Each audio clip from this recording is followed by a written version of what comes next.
तो guys current affairs funda में आप सभी का स्वागत है। मैं हूं आपके साथ अभिषेक शर्मा और आज के इस वीडियो सेशन में हम फरवरी सेकंड वीक के सभी इंपॉर्टेंट करंट अफेयर्स एक साथ कवर करने वाले हैं। तो आप हमेशा की तरह इस वीडियो को अंत तक जरूर देखिएगा, काफ़ी कुछ आपको जानने के लिए मिलेगा। साथ ही गाइस इस सेशन को शुरू करने से पहले आप सभी को बताना चाहूँगा, यदि आप हमारी daily current affairs PDF, weekly PDF, monthly PDF और हर महीने के banking and economic awareness PDF चाहते हैं तो करंट अफेयर्स फंडा का 1 ईयर मेंबरशिप प्लान आप ज्वाइन कर सकते हैं, जिसका लिंक आपको वीडियो के डिस्क्रिप्शन में या फिर फर्स्ट कमेंट में मिल जाएगा।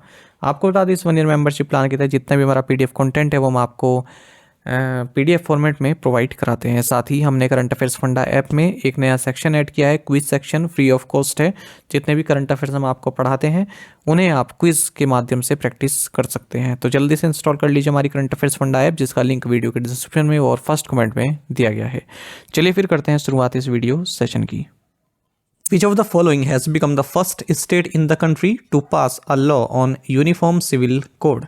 निम्नलिखित में से समान नागरिक संहिता कानून पारित करने वाला देश का पहला राज्य कौन बन गया है? ऑप्शंस आपके सामने हैं। सही आंसर ऑप्शन बी है, उत्तराखंड।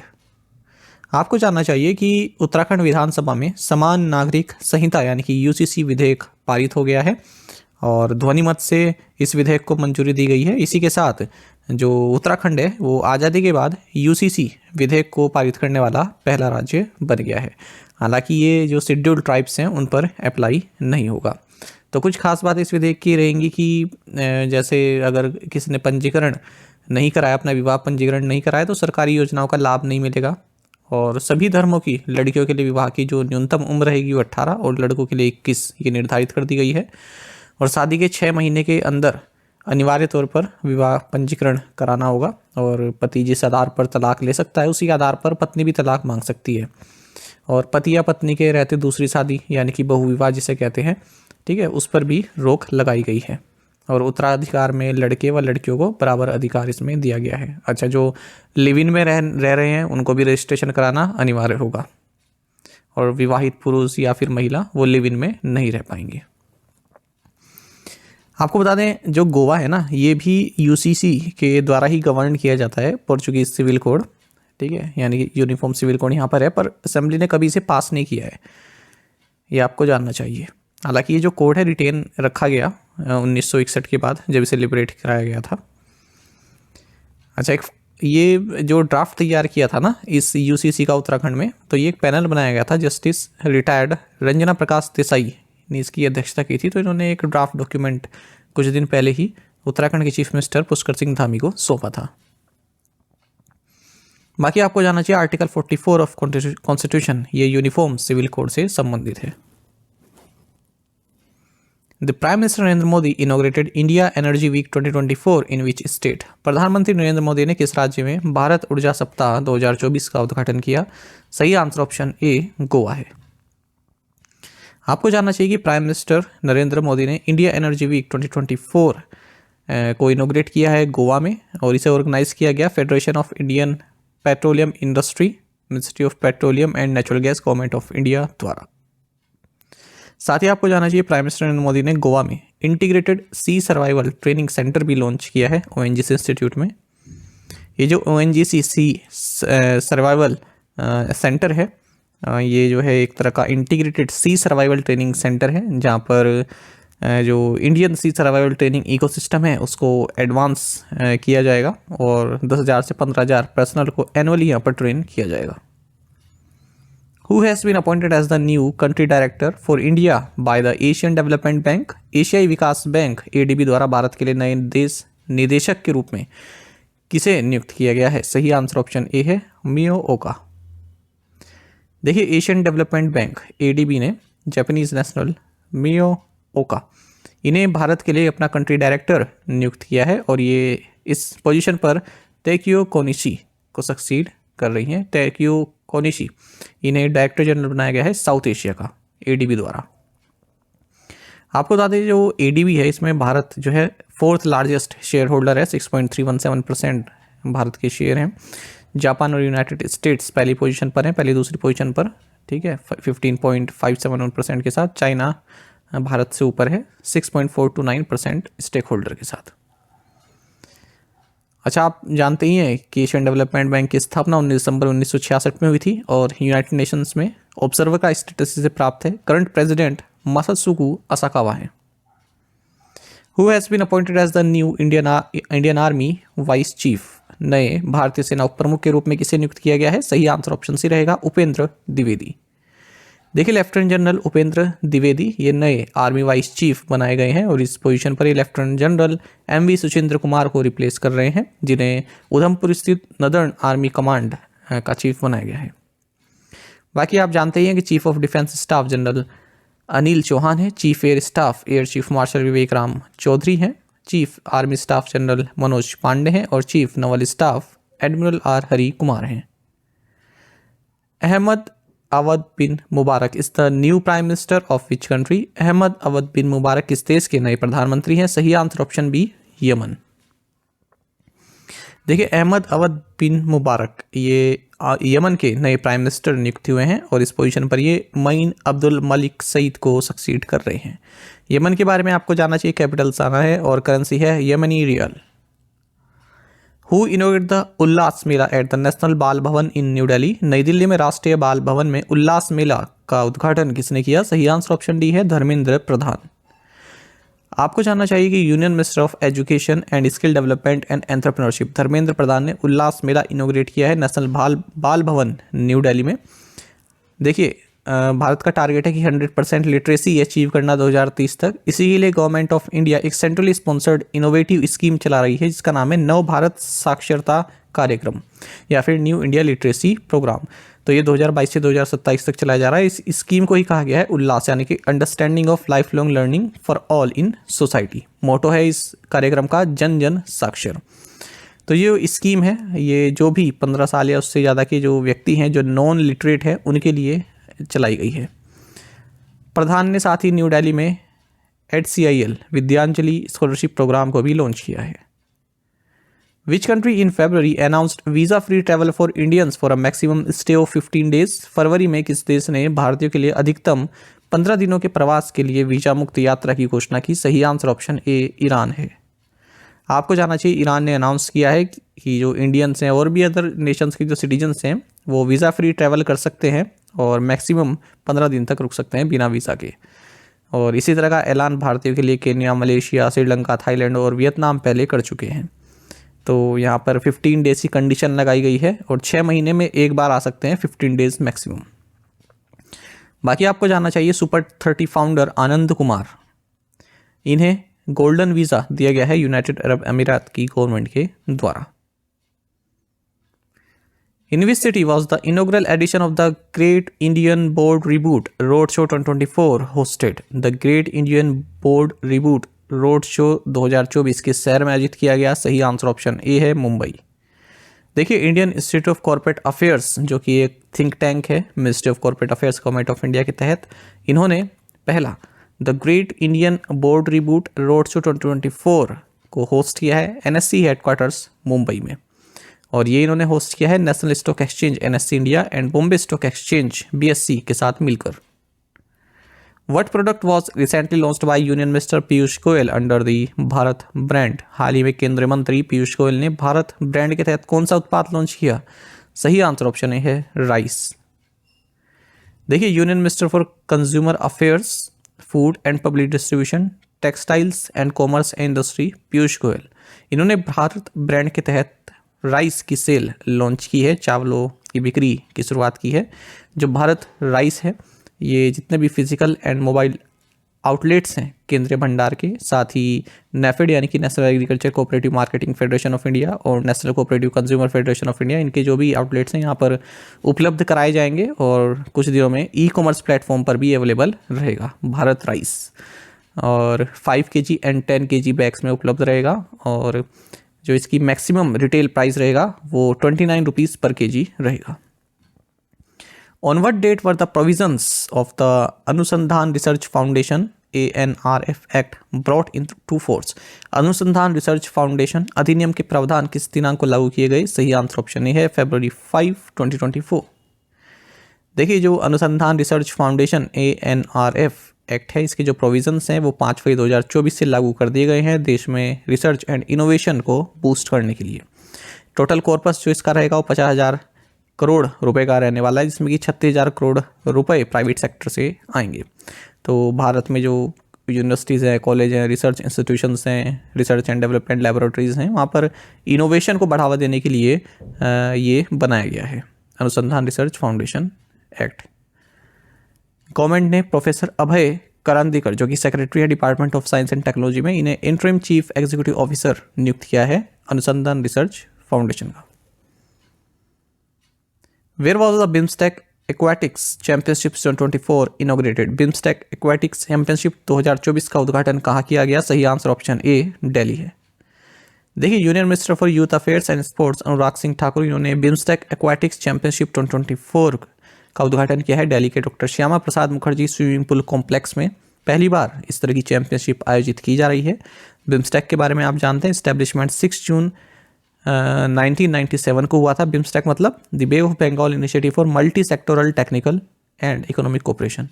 जो मेंबर स्टेट्स हैं वो बांग्लादेश, भूटान, इंडिया, म्यांमार, नेपाल, श्रीलंका और थाईलैंड हैं, और सेक्रेटेरिएट ढाका बांग्लादेश में है।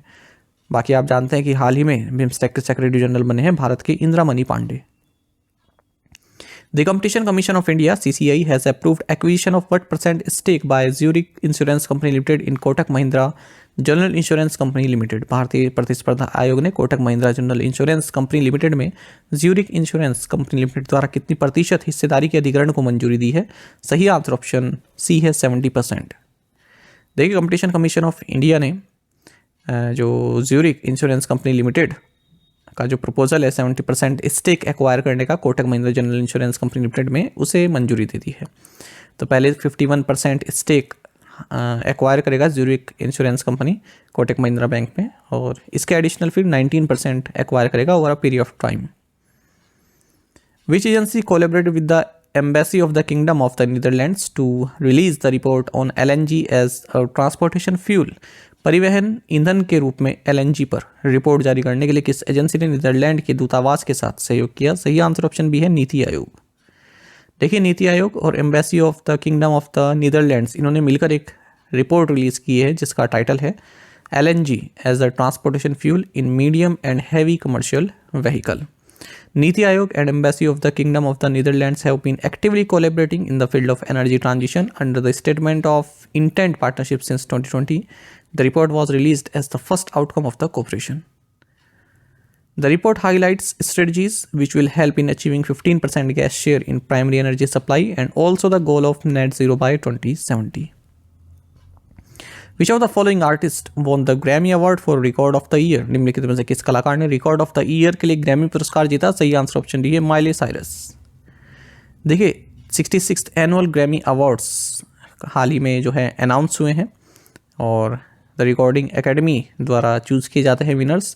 तो इसमें टेलर स्विफ्ट जो है फर्स्ट आर्टिस्ट बनी है जिन्होंने एल्बम ऑफ द ईयर 4 बार जीता है। एल्बम ऑफ द ईयर का अवार्ड 4 बार जीता है। तो देखिए, कुछ मुख्य अवार्ड्स देख लेते हैं। Album of the year Taylor Swift Midnights के लिए, record of the year Miley Cyrus Flowers के लिए, best new artist Victoria Monet, song of the year Billie Eilish What Was I Made For, ठीक है, from Barbie. बाकी ये देख सकते हैं best pop vocal album, best country album, best pop solo performance. मेन ये शुरुआत के 4 हैं, ठीक है। ऐसे तो और भी कई कैटेगरी हैं, इसमें आप बेस्ट रैप एल्बम देख सकते हैं। According to the UN MMEIG 2020 report, what was the maternal mortality rate of India in the year 2020?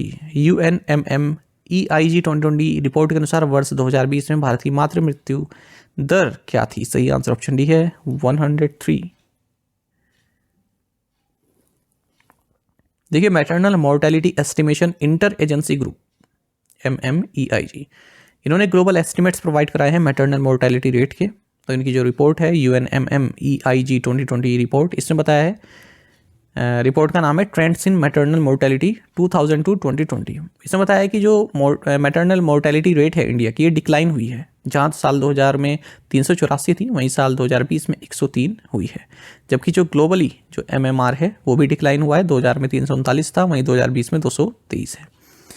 इन्होंने बताया कि जो average annual rate of reduction है ग्लोबल MMR में 2000 से 2020 तक, ये 2.07% देखने के लिए मिला। वहीं भारत में 6.36% डिक्लाइन देखने के लिए मिला है, यानी कि ग्लोबल डिक्लाइन से भारत में ज़्यादा अच्छा परफॉर्मेंस रहा है। गवर्नमेंट ऑफ इंडिया प्रधानमंत्री सुरक्षित मातृत्व अभियान PMSMA भी जो है चला रही है to provide fixed day free of cost assured comprehensive and quality antenatal care on the 9th day of every month universally to all pregnant women in their second and third trimesters of pregnancy.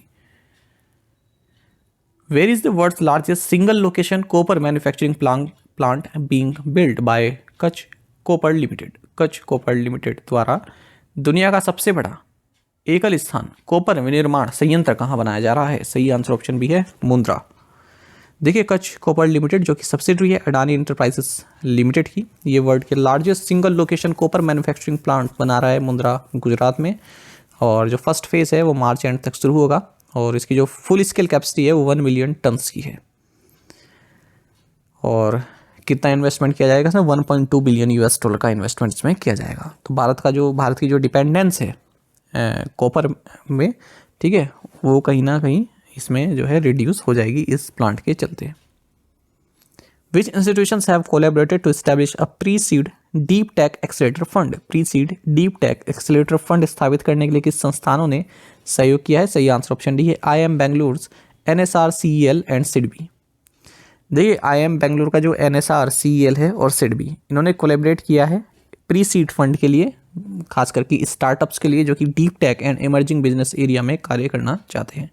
Pre seed fund यानी कि कोई भी startup शुरुआत करने के लिए जो पैसा चाहिए होता है ना, वो प्रोवाइड कराते हैं स्टार्टअप्स को। अच्छा, वेंचर कैपिटल फंड कब आता है?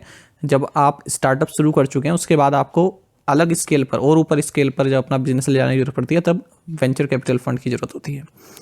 The MOU signed between the two organizations laid the foundation for a multi-year relationship to nurture startups and lead them towards scaling up their business activities।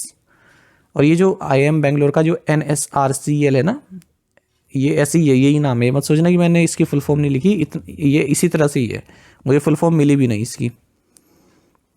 SIDBI बाकी आप जानते हैं 2 अप्रैल 1990 में सेटअप किया गया था under the act of Indian parliament, और ये एक प्रिंसिपल फाइनेंशियल इंस्टीट्यूशन है for promotion, financing and development of micro, small and medium enterprises sector in India.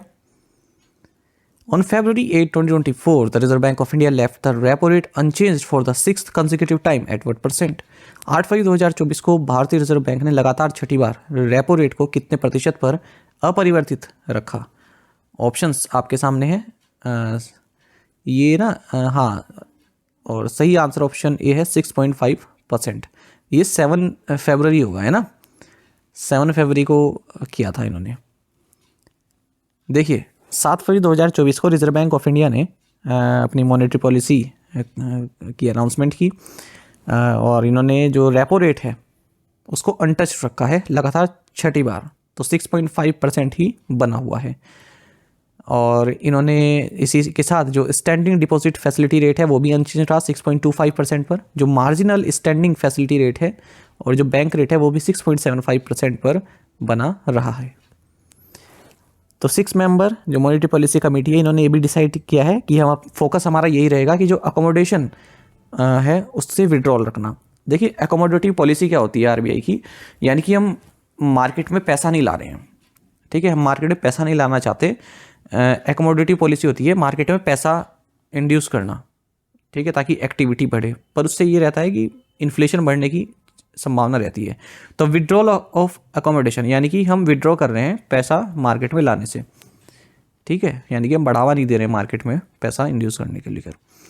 साथ ही RBI ने जो रियल GDP ग्रोथ है 2024-25 यानी कि फिस्कल 25 के लिए वो 7% पर रखी है। Q1, Q2, Q3 और Q4 की भी इन्होंने एस्टिमेट अपना बताया है। वहीं RBI ने जो CBI इन्फ्लेशन प्रोजेक्शन है फिस्कल 2024 के लिए वो 5.4% दिया है, वहीं फिस्कल 25 के लिए 4.5% दिया है। अब मॉनेटरी पॉलिसी कमेटी में देखिए जो डॉक्टर शशांक भिडे हैं, डॉक्टर असीमा गोयल, डॉक्टर राजीव रंजन और doctor Michael Debabrata Patra and Shaktikanta Das, इन्होंने वोट किया है पॉलिसी रेट अनचेंज रहे 6.50% पर। वहीं प्रोफेसर जयंत R शर्मा ने पॉलिसी रेट रिड्यूस करने के लिए वोट किया था। नेक्स्ट मीटिंग MPC की ये 3 से 5 अप्रैल 2024 को होगी। अच्छा, आपको ये भी जानना चाहिए कि फर्स्ट एडवांस एस्टिमेट्स रिलीज किए गए हाल ही में नेशनल स्टैटिस्टिकल ऑफिस द्वारा। इन्होंने बताया कि जो रियल ग्रोथ डोमेस्टिक प्रोडक्ट यानी कि GDP है ये 7.3% से ग्रो करेगी ईयर ऑन ईयर बेसिस पर 2023-24। सप्लाई साइड की अगर हम बात करें तो ग्रोस वैल्यू एडेड GVA ये 6.9% रहा है 2023-24 में।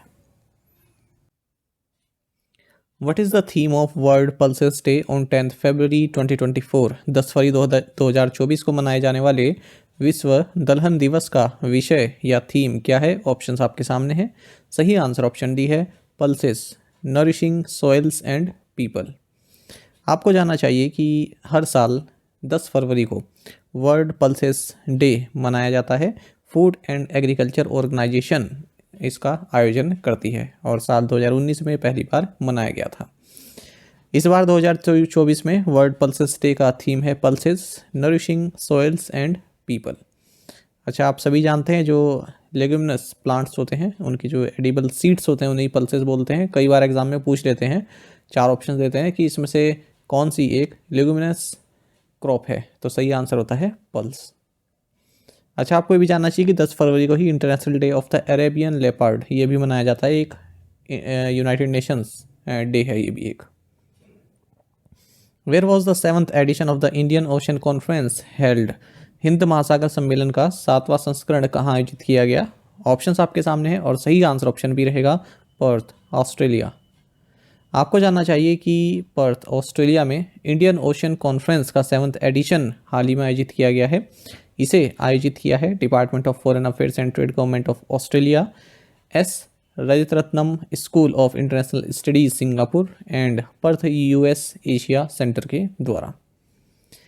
इस कॉन्फ्रेंस का थीम रहा towards a stable and sustainable Indian Ocean और external affairs minister doctor S Jaishankar ने इसका जो इनॉग्रल सेशन था उसे भी संबोधित किया है। Which company has been penalized by the Reserve Bank of India with a monetary penalty of 8.80 lakh rupees? भारतीय रिजर्व बैंक ने किस कंपनी पर 8.80 लाख रुपए का मौद्रिक जुर्माना लगाया है? ऑप्शंस आपके सामने हैं। सही आंसर ऑप्शन डी रहेगा पावर फाइनेंस कॉरपोरेशन लिमिटेड। आपको जानना चाहिए कि रिजर्व बैंक ऑफ इंडिया ने नई दिल्ली स्थित पावर फाइनेंस कॉरपोरेशन लिमिटेड पर 8.80 लाख रुपए की मॉनेटरी पेनल्टी लगाई है, क्योंकि RBI के जो डायरेक्शंस थे liquidity risk management framework for NBFC and core investment company से रिलेटेड उनका अनुपालन इस कंपनी ने नहीं किया है। और भी कुछ देख लेते हैं जो RBI ने मॉनेटरी पेनल्टी लगाई है।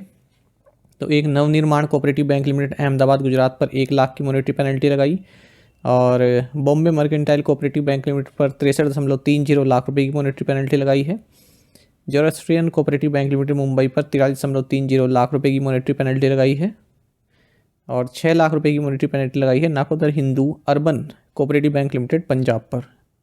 साथ ही रिजर्व बैंक ऑफ इंडिया ने महाराष्ट्र के बासमत नगर स्थित जयप्रकाश नारायण नगरी सहकारी बैंक लिमिटेड इसका लाइसेंस रद्द कर दिया है और इसके पास ना तो एडिक्वेट कैपिटल है, पर्याप्त पूंजी है और ना ही कोई अर्निंग प्रोस्पेक्ट्स है, ठीक है, ना ही जो कमाई का कोई जरिया है जहाँ से मतलब इसके पास कुछ धन इसके पास आ सके। और इसमें भी लिखा गया है कि RBI के जो ये बैंकिंग रेगुलेशन एक्ट 1949 है इसके सेक्शन 56 के साथ इसने कंप्लाई नहीं किया है। Where was the foundation stone of the India's first digital national museum of epigraphy laid? भारत के पहले डिजिटल राष्ट्रीय पुरालेख संग्रहालय की आधारशिला कहाँ रखी गई? सही आंसर ऑप्शन डी है हैदराबाद। आपको जानना चाहिए कि union culture minister G Kishan Reddy इन्होंने सलारजंग म्यूजियम हैदराबाद तेलंगाना में इंडिया के first digital national museum of epigraphy इसकी आधारशिला रखी है। तो 1 लाख से ज़्यादा एंशियंट इंस्क्रिप्शंस जो हैं उनको इस डिजिटल म्यूजियम में एग्जिबिट किया जाएगा, दिखाया जाएगा और आर्कियोलॉजिकल सर्वे ऑफ इंडिया के पास ये जिम्मेदारी दी गई है इस डिजिटल म्यूजियम को बनाने की। 2023 में सेंट्रल गवर्नमेंट ने अनाउंस किया था कि हम Bharat shared repository of inscriptions यानी कि भारत श्री इस्टेब्लिश कर रहे हैं, जिसमें 1 लाख जो एंशियंट इंस्क्रिप्शंस हैं उनका डिजिटाइजेशन किया जाएगा। Which has become the first country in the European Union to issue digital Schengen visa? यूरोपीय संघ में डिजिटल शेंगेन वीज़ा जारी करने वाला पहला देश कौन बना है? ऑप्शंस आपके सामने हैं। सही आंसर ऑप्शन ए रहेगा फ्रांस। देखिए, फ्रांस फर्स्ट यूरोपियन कंट्री बन गया है या फिर बन जाएगा जल्द ही जिसने डिजिटल शेंगेन वीज़ा विजिटर्स को इशू किए हैं जो कि पेरिस ओलंपिक्स में आने वाले हैं। तो athletes and officials holding a valid multiple entry Schengen visa won't need to apply for a separate French Schengen visa. तो जो भी ऑफिशियल्स आ रहे हैं पेरिस ओलंपिक के लिए, तो उनके पास यदि एक ये शेंगन वीज़ा है तो उन्हें अलग से फ्रेंच शेंगन वीज़ा के लिए अप्लाई करने की ज़रूरत नहीं है, वही वीज़ा उनका कार्य करेगा। मतलब जो शेंगन वीज़ा है उसको डिजिटल रूप से इसने जो है लॉन्च किया है। अच्छा, अब ये शेंगन वीज़ा क्या है? देखिए, शेंगन वीज़ा ये जो यूरोपियन यूनियन की कंट्रीज़ हैं वहाँ पर चलता है। तो कोई भी यूरोपियन है, नॉन यूरोपियन है, जिसके पास ये वीज़ा है तो वो बॉर्डर क्रॉस कर सकता है और कोई भी उसकी चेकिंग नहीं होती है। जहाँ जहाँ पर भी ये वैलिड है, शेंगन एरिया में जो कंट्रीज़ आती हैं, ठीक है, वहाँ पर घूम सकता है, जा सकता है। मतलब कुछ लिमिट होती है कितने दिन के लिए, और मतलब कोई भी बॉर्डर पे कोई भी सिक्योरिटी चेक वगैरह नहीं होता है, ओपन बॉर्डर हो जाता है उसके लिए। तो ये वीज़ा जिसके पास रहेगा कोई रोक टोक नहीं, घूम सकते हैं उन सभी कंट्रीज़ में। How much budgetary support has been approved by the union cabinet for the extended period of the fisheries infrastructure development fund FIDF। केंद्रीय मंत्रिमंडल ने मत्स्य पालन अवसंरचना विकास निधि की विस्तारित अवधि के लिए कितनी बजटीय सहायता को मंजूरी दी है? सही आंसर ऑप्शन डी है 939.48 करोड़ रुपए। देखिए, यूनियन कैबिनेट ने फिशरीज इंफ्रास्ट्रक्चर डेवलपमेंट फंड को और 3 साल के लिए एक्सटेंड कर दिया, यानी कि 2025-26 तक कर दिया है। अच्छा, ऑलरेडी जब ये चल रहा था तो इसकी जो राशि थी जितने रुपए के साथ ही शुरू किया गया था तब 7,522.48 करोड़ रुपए थी इसका जो अप्रूव्ड फंड था, लेकिन इसको और अब बजटरी सपोर्ट दे रहे हैं 939.48 करोड़ रुपए का। तो जो ये गवर्नमेंट ने 2018-19 में ये fisheries and aquaculture infrastructure development fund बनाया था ताकि फिशरी सेक्टर संबंधी जो भी इंफ्रास्ट्रक्चर है उसको बनाया जा सके। तो यहाँ पर कुछ कंसेशनल फाइनेंस भी प्रोवाइड किया जाएगा जो भी एलिजिबल एंटिटीज़ हैं, जिनमें स्टेट गवर्नमेंट आती है, यूनियन टेरिटरीज आती हैं, ताकि जो भी फिशरीज इंफ्रास्ट्रक्चर है, फैसिलिटी है, उनको वो बना सकें। तो कुछ कंसेशनल रेट पर उनको पैसा दिया जाएगा। अच्छा, और ये सब किसके द्वारा बनेगा, कहाँ से पैसा आएगा? ये जो भी नाबार्ड है या फिर नेशनल कोऑपरेटिव डेवलपमेंट कॉर्पोरेशन है, शेड्यूल्ड बैंक से, उनके द्वारा पैसा दिया जाता है राज्य सरकारों को या फिर यूनियन टेरिटरीज को। अच्छा, यहाँ पर government of India interest subvention up to 3% पर एनम 3% का इंटरेस्ट सबवेंशन भी देती है। जैसे 12 साल का जो है रिपेमेंट पीरियड है, ठीक है, और ऊपर से उसमें फिर और मॉरेटोरियम आप 2 साल का लगा लें तो उस पर इंटरेस्ट सबवेंशन 3% का लगता है, यदि ब्याज जो है 5% से कम का नहीं है। कोई लोन दिया है 5% तक का, उस पर जो है ब्याज आ रहा है, तो वहाँ पर सरकार 3% का इंटरेस्ट सबवेंशन देती है। What is the investment amount allocated for the प्रधानमंत्री मत्स्य किसान समृद्धि सह योजना over the next 4 years?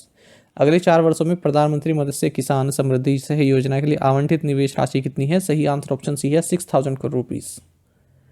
देखिए, यूनियन कैबिनेट ने प्रधानमंत्री मत्स्य किसान समृद्धि सह योजना, जो कि एक सेंट्रल सेक्टर सब स्कीम है प्रधानमंत्री मत्स्य संपदा योजना के तहत, इसको अप्रूव कर दिया है। फिशरी सेक्टर संबंधित है, ये भी जो भी फिशरीज से संबंधित माइक्रो एंड स्मॉल एंटरप्राइजेज हैं उनके लिए है। और कितना इन्वेस्टमेंट रहेगा इसका? 6,000 करोड़ रुपए का अगले 4 सालों तक, यानी कि 2023-24 से 26-27 तक। तो ये जो प्रोग्राम है, ये जो वैल्यू चेन एफिशिएंसी है उसको इम्प्रूव करने संबंधित है। सेफ क्वालिटी फिश, ठीक है, ये इंश्योर करने संबंधित है। और 55,000 targeted micro and small enterprises इसमें कवर किए जाएंगे। एक नेशनल फिशरीज डिजिटल प्लेटफॉर्म भी प्रोवाइड कराया जाएगा 40 lakh small and micro enterprises, ताकि उसका फ़ायदा ले सकें उस डिजिटल प्लेटफॉर्म का। What is the name of the Bengaluru-based company that has signed an agreement with Airbus to manufacture door variants for the A220 planes? Bengaluru स्थित किस कंपनी ने A220 विमानों के डोर वेरिएंट निर्माण के लिए एयरबस के साथ एक समझौते पर हस्ताक्षर किए हैं? सही आंसर ऑप्शन डी रहेगा डायनामेटिक टेक्नोलॉजीज। देखिए, बेंगलुरु बेस्ड कंपनी है डायनामेटिक टेक्नोलॉजीज, इसने एयरबस के साथ एक एग्रीमेंट साइन किया है जिसके तहत जो एयरबस के ये जो A220 प्लेन्स हैं, इसके जो डोर वेरिएंट है वो बनाए जाएंगे। तो जैसा लिखा भी है, under the agreement Dynamatic will manufacture and assemble the cargo, passenger and service doors along with the overwing emergency exit doors for A220 family aircraft. अच्छा, दूसरा इस तरह का एग्रीमेंट है जो एयरबस ने किसी इंडियन सप्लायर के साथ साइन किया है 1 साल के अंदर अंदर। 2023 में एयरबस ने एक एग्रीमेंट साइन किया था टाटा एडवांस सिस्टम के साथ। वो था जो एयरप्लेन्स की जो 8320 फैमिली है उनके जो कार्गो डोर्स हैं वो बनाने के संबंधित था। अच्छा, एक एयरबस ने साइन किया है टाटा एडवांस्ड सिस्टम्स के साथ। ये किससे संबंधित है? C295 एयरक्राफ्ट की असेंबली से संबंधित है। ये वडोदरा गुजरात में काम चल रहा है इसका।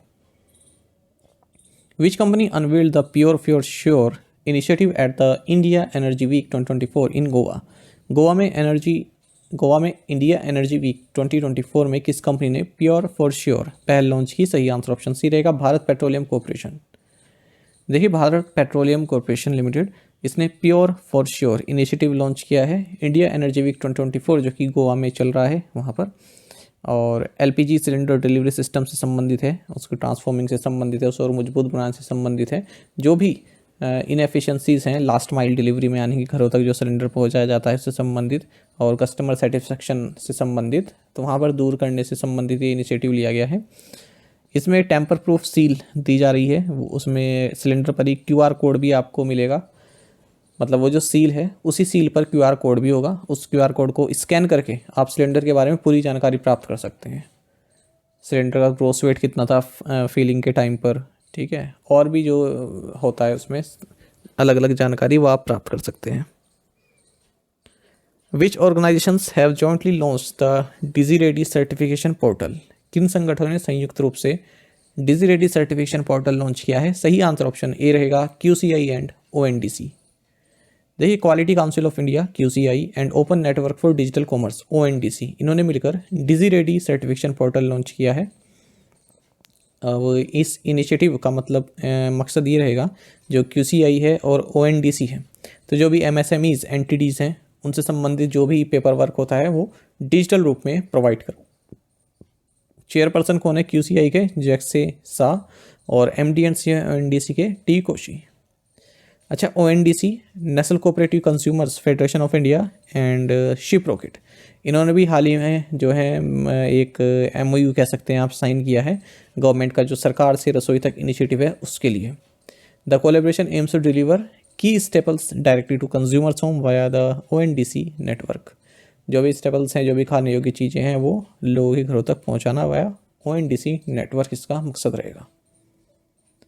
Who has been appointed as the new Chief Executive Officer and Managing Director of Tata Digital? Tata digital के नए मुख्य कार्यकारी अधिकारी और प्रबंध निदेशक के रूप में किसे नियुक्त किया गया है? सही आंसर ऑप्शन डी रहेगा, नवीन ताहिलियानी। देखिए, टाटा डिजिटल ने नवीन ताहिलियानी को chief executive officer and managing director नियुक्त किया है, और प्रतीक पाल को ये सक्सीड कर रहे हैं। LIC mutual fund asset management ने रवि कुमार झा को MD और चीफ एग्जीक्यूटिव अपना अपॉइंट किया है। Olzhas Bektenov has been appointed as the new prime minister of which country? Olzhas Bektenov को किस देश का नया प्रधानमंत्री नियुक्त किया गया है? सही आंसर ऑप्शन सी है, कजाकिस्तान। देखिए, कजाकिस्तान के प्रेसिडेंट कासिम जोरमाट टोकायेव, इन्होंने ओलाज बेक्टिनोव को कजाकिस्तान का नया प्राइम मिनिस्टर अपॉइंट किया है, और ये अली खान समाइलो को रिप्लेस कर रहे हैं। अगर कजाकिस्तान की हम बात करते हैं, कैपिटल अस्ताना है, करेंसी है कजाकिस्तानी तेंगे। अच्छा, इजराइल के फॉर्मर प्रेसिडेंट सेबेस्टियन पिनेरा, इनका हाल ही में हेलीकॉप्टर क्रैश में निधन हो गया है, 74 एज के थे ये। What does Saarthi stand for in the context of the portal launched by Arjun Munda? Arjun Munda द्वारा लॉन्च किए गए पोर्टल के संदर्भ में सारथी का अर्थ क्या है? सही आंसर ऑप्शन बी है, sandbox for agriculture, rural security, technology and insurance. देखिए, एग्रीकल्चर मिनिस्टर अर्जुन मुंडा ने सारथी पोर्टल लॉन्च किया है। सारथी का मतलब है sandbox for agriculture, rural security, technology and insurance. इसका मतलब है जितने भी इंश्योरेंस संबंधित प्रोडक्ट्स हैं, चाहे वो प्रधानमंत्री फसल बीमा योजना हो, ठीक है, वो सभी एक ही जगह पर, एक ही पोर्टल पर उपलब्ध कराना, जो भी फार्मर्स हैं या फिर रूरल पॉपुलेशन है उनको। और इसी के साथ कृषि रक्षक पोर्टल भी लॉन्च किया है, और हेल्पलाइन नंबर भी लॉन्च किया है 14447, ताकि जो भी फार्मर्स के कंसर्न है वो अपने यहाँ पर जो है बता सकें। जो ये प्रधानमंत्री फसल बीमा योजना, इसके CEO रितेश चौहान है। Which country is projected to account for 1/3 of the growth in oil demand by 2030 according to IEA के अनुसार 2030 तक तेल की मांग में 1/3 वृद्धि किस देश से होने का अनुमान है? सही आंसर ऑप्शन ए है, इंडिया। देखिए, जो इंटरनेशनल एनर्जी एजेंसी है इसने एक रिपोर्ट जारी की है और उसमें कहा है कि जो टोटल डिमांड रहने वाली है 2030 तक टोटल ऑयल की, क्रूड ऑयल की, उसमें 1/3 डिमांड जो है इंडिया से आएगी। तो चाइना को भी सरपास कर जाएगा डिमांड के मामले में और सिंगल लार्जेस्ट सोर्स बन जाएगा ग्लोबल ऑयल डिमांड का 2023 से 2030 तक। खासकर कि 2027 में चाइना को पीछे छोड़ देगा ऑयल डिमांड में। Where did the India Boat and Marine Show IBMS take place? India boat and marine show कहाँ आयोजित हुआ? सही आंसर ऑप्शन ए है कोची, केरल। देखिए, 6th edition of India boat and marine show ये हाल ही में कोची, केरल में आयोजित किया गया है। खासकर कि बोलगाटी पैलेस इवेंट सेंटर है एक कोची में, यहाँ पर आयोजित किया गया। अच्छा, एक और इवेंट देख लेते हैं। रेलवे प्रोटेक्शन फोर्स ने 67th all India police duty meet इसे आयोजित किया है लखनऊ में। आपको बता दें, जो रेलवे प्रोटेक्शन फोर्स है इसकी स्थापना आरपीएफ एक्ट 1957 के तहत की गई थी। और आपको बता दें, जो जितने भी आर्म फोर्सेस है ना, तो उनमें जितना भी सुरक्षा बल है या जितने भी पर्सनल है, उनमें सबसे ज़्यादा यदि हम परसेंटेज वाइज देखें महिलाएं, तो वो इसमें ही है, रेलवे प्रोटेक्शन फोर्स में। लिखा भी है RPF has 9% representation of women which is the highest percentage among all arm forces in India. Who is the author of the book titled Ek Samandar Mere Andar, recently launched by national security adviser Ajit Doval and chief of defence staff general Anil Chauhan. हाल ही में राष्ट्रीय सुरक्षा सलाहकार अजीत डोवाल और chief of defence staff general Anil Chauhan द्वारा launch की गई पुस्तक एक समंदर मेरे अंदर के लेखक कौन है? सही आंसर ऑप्शन सी है संजीव जोशी। देखिए, national security adviser Ajit Doval और chief of defence staff general Anil Chauhan, इन्होंने एक समंदर मेरे अंदर बुक लॉन्च की है जिसे लिखा है BrahMos aerospace deputy CEO Sanjeev Joshi ने। और दो बुक्स देख लेते हैं जो हाल ही में चर्चा में रही। Gandhi a life in 3 campaigns, इसे एमजे अकबर ने लिखा है। And uncommon love the early life of Sudha and Narayan Murthy, इसे लिखा है चित्रा बनर्जी देवकरुणी ने।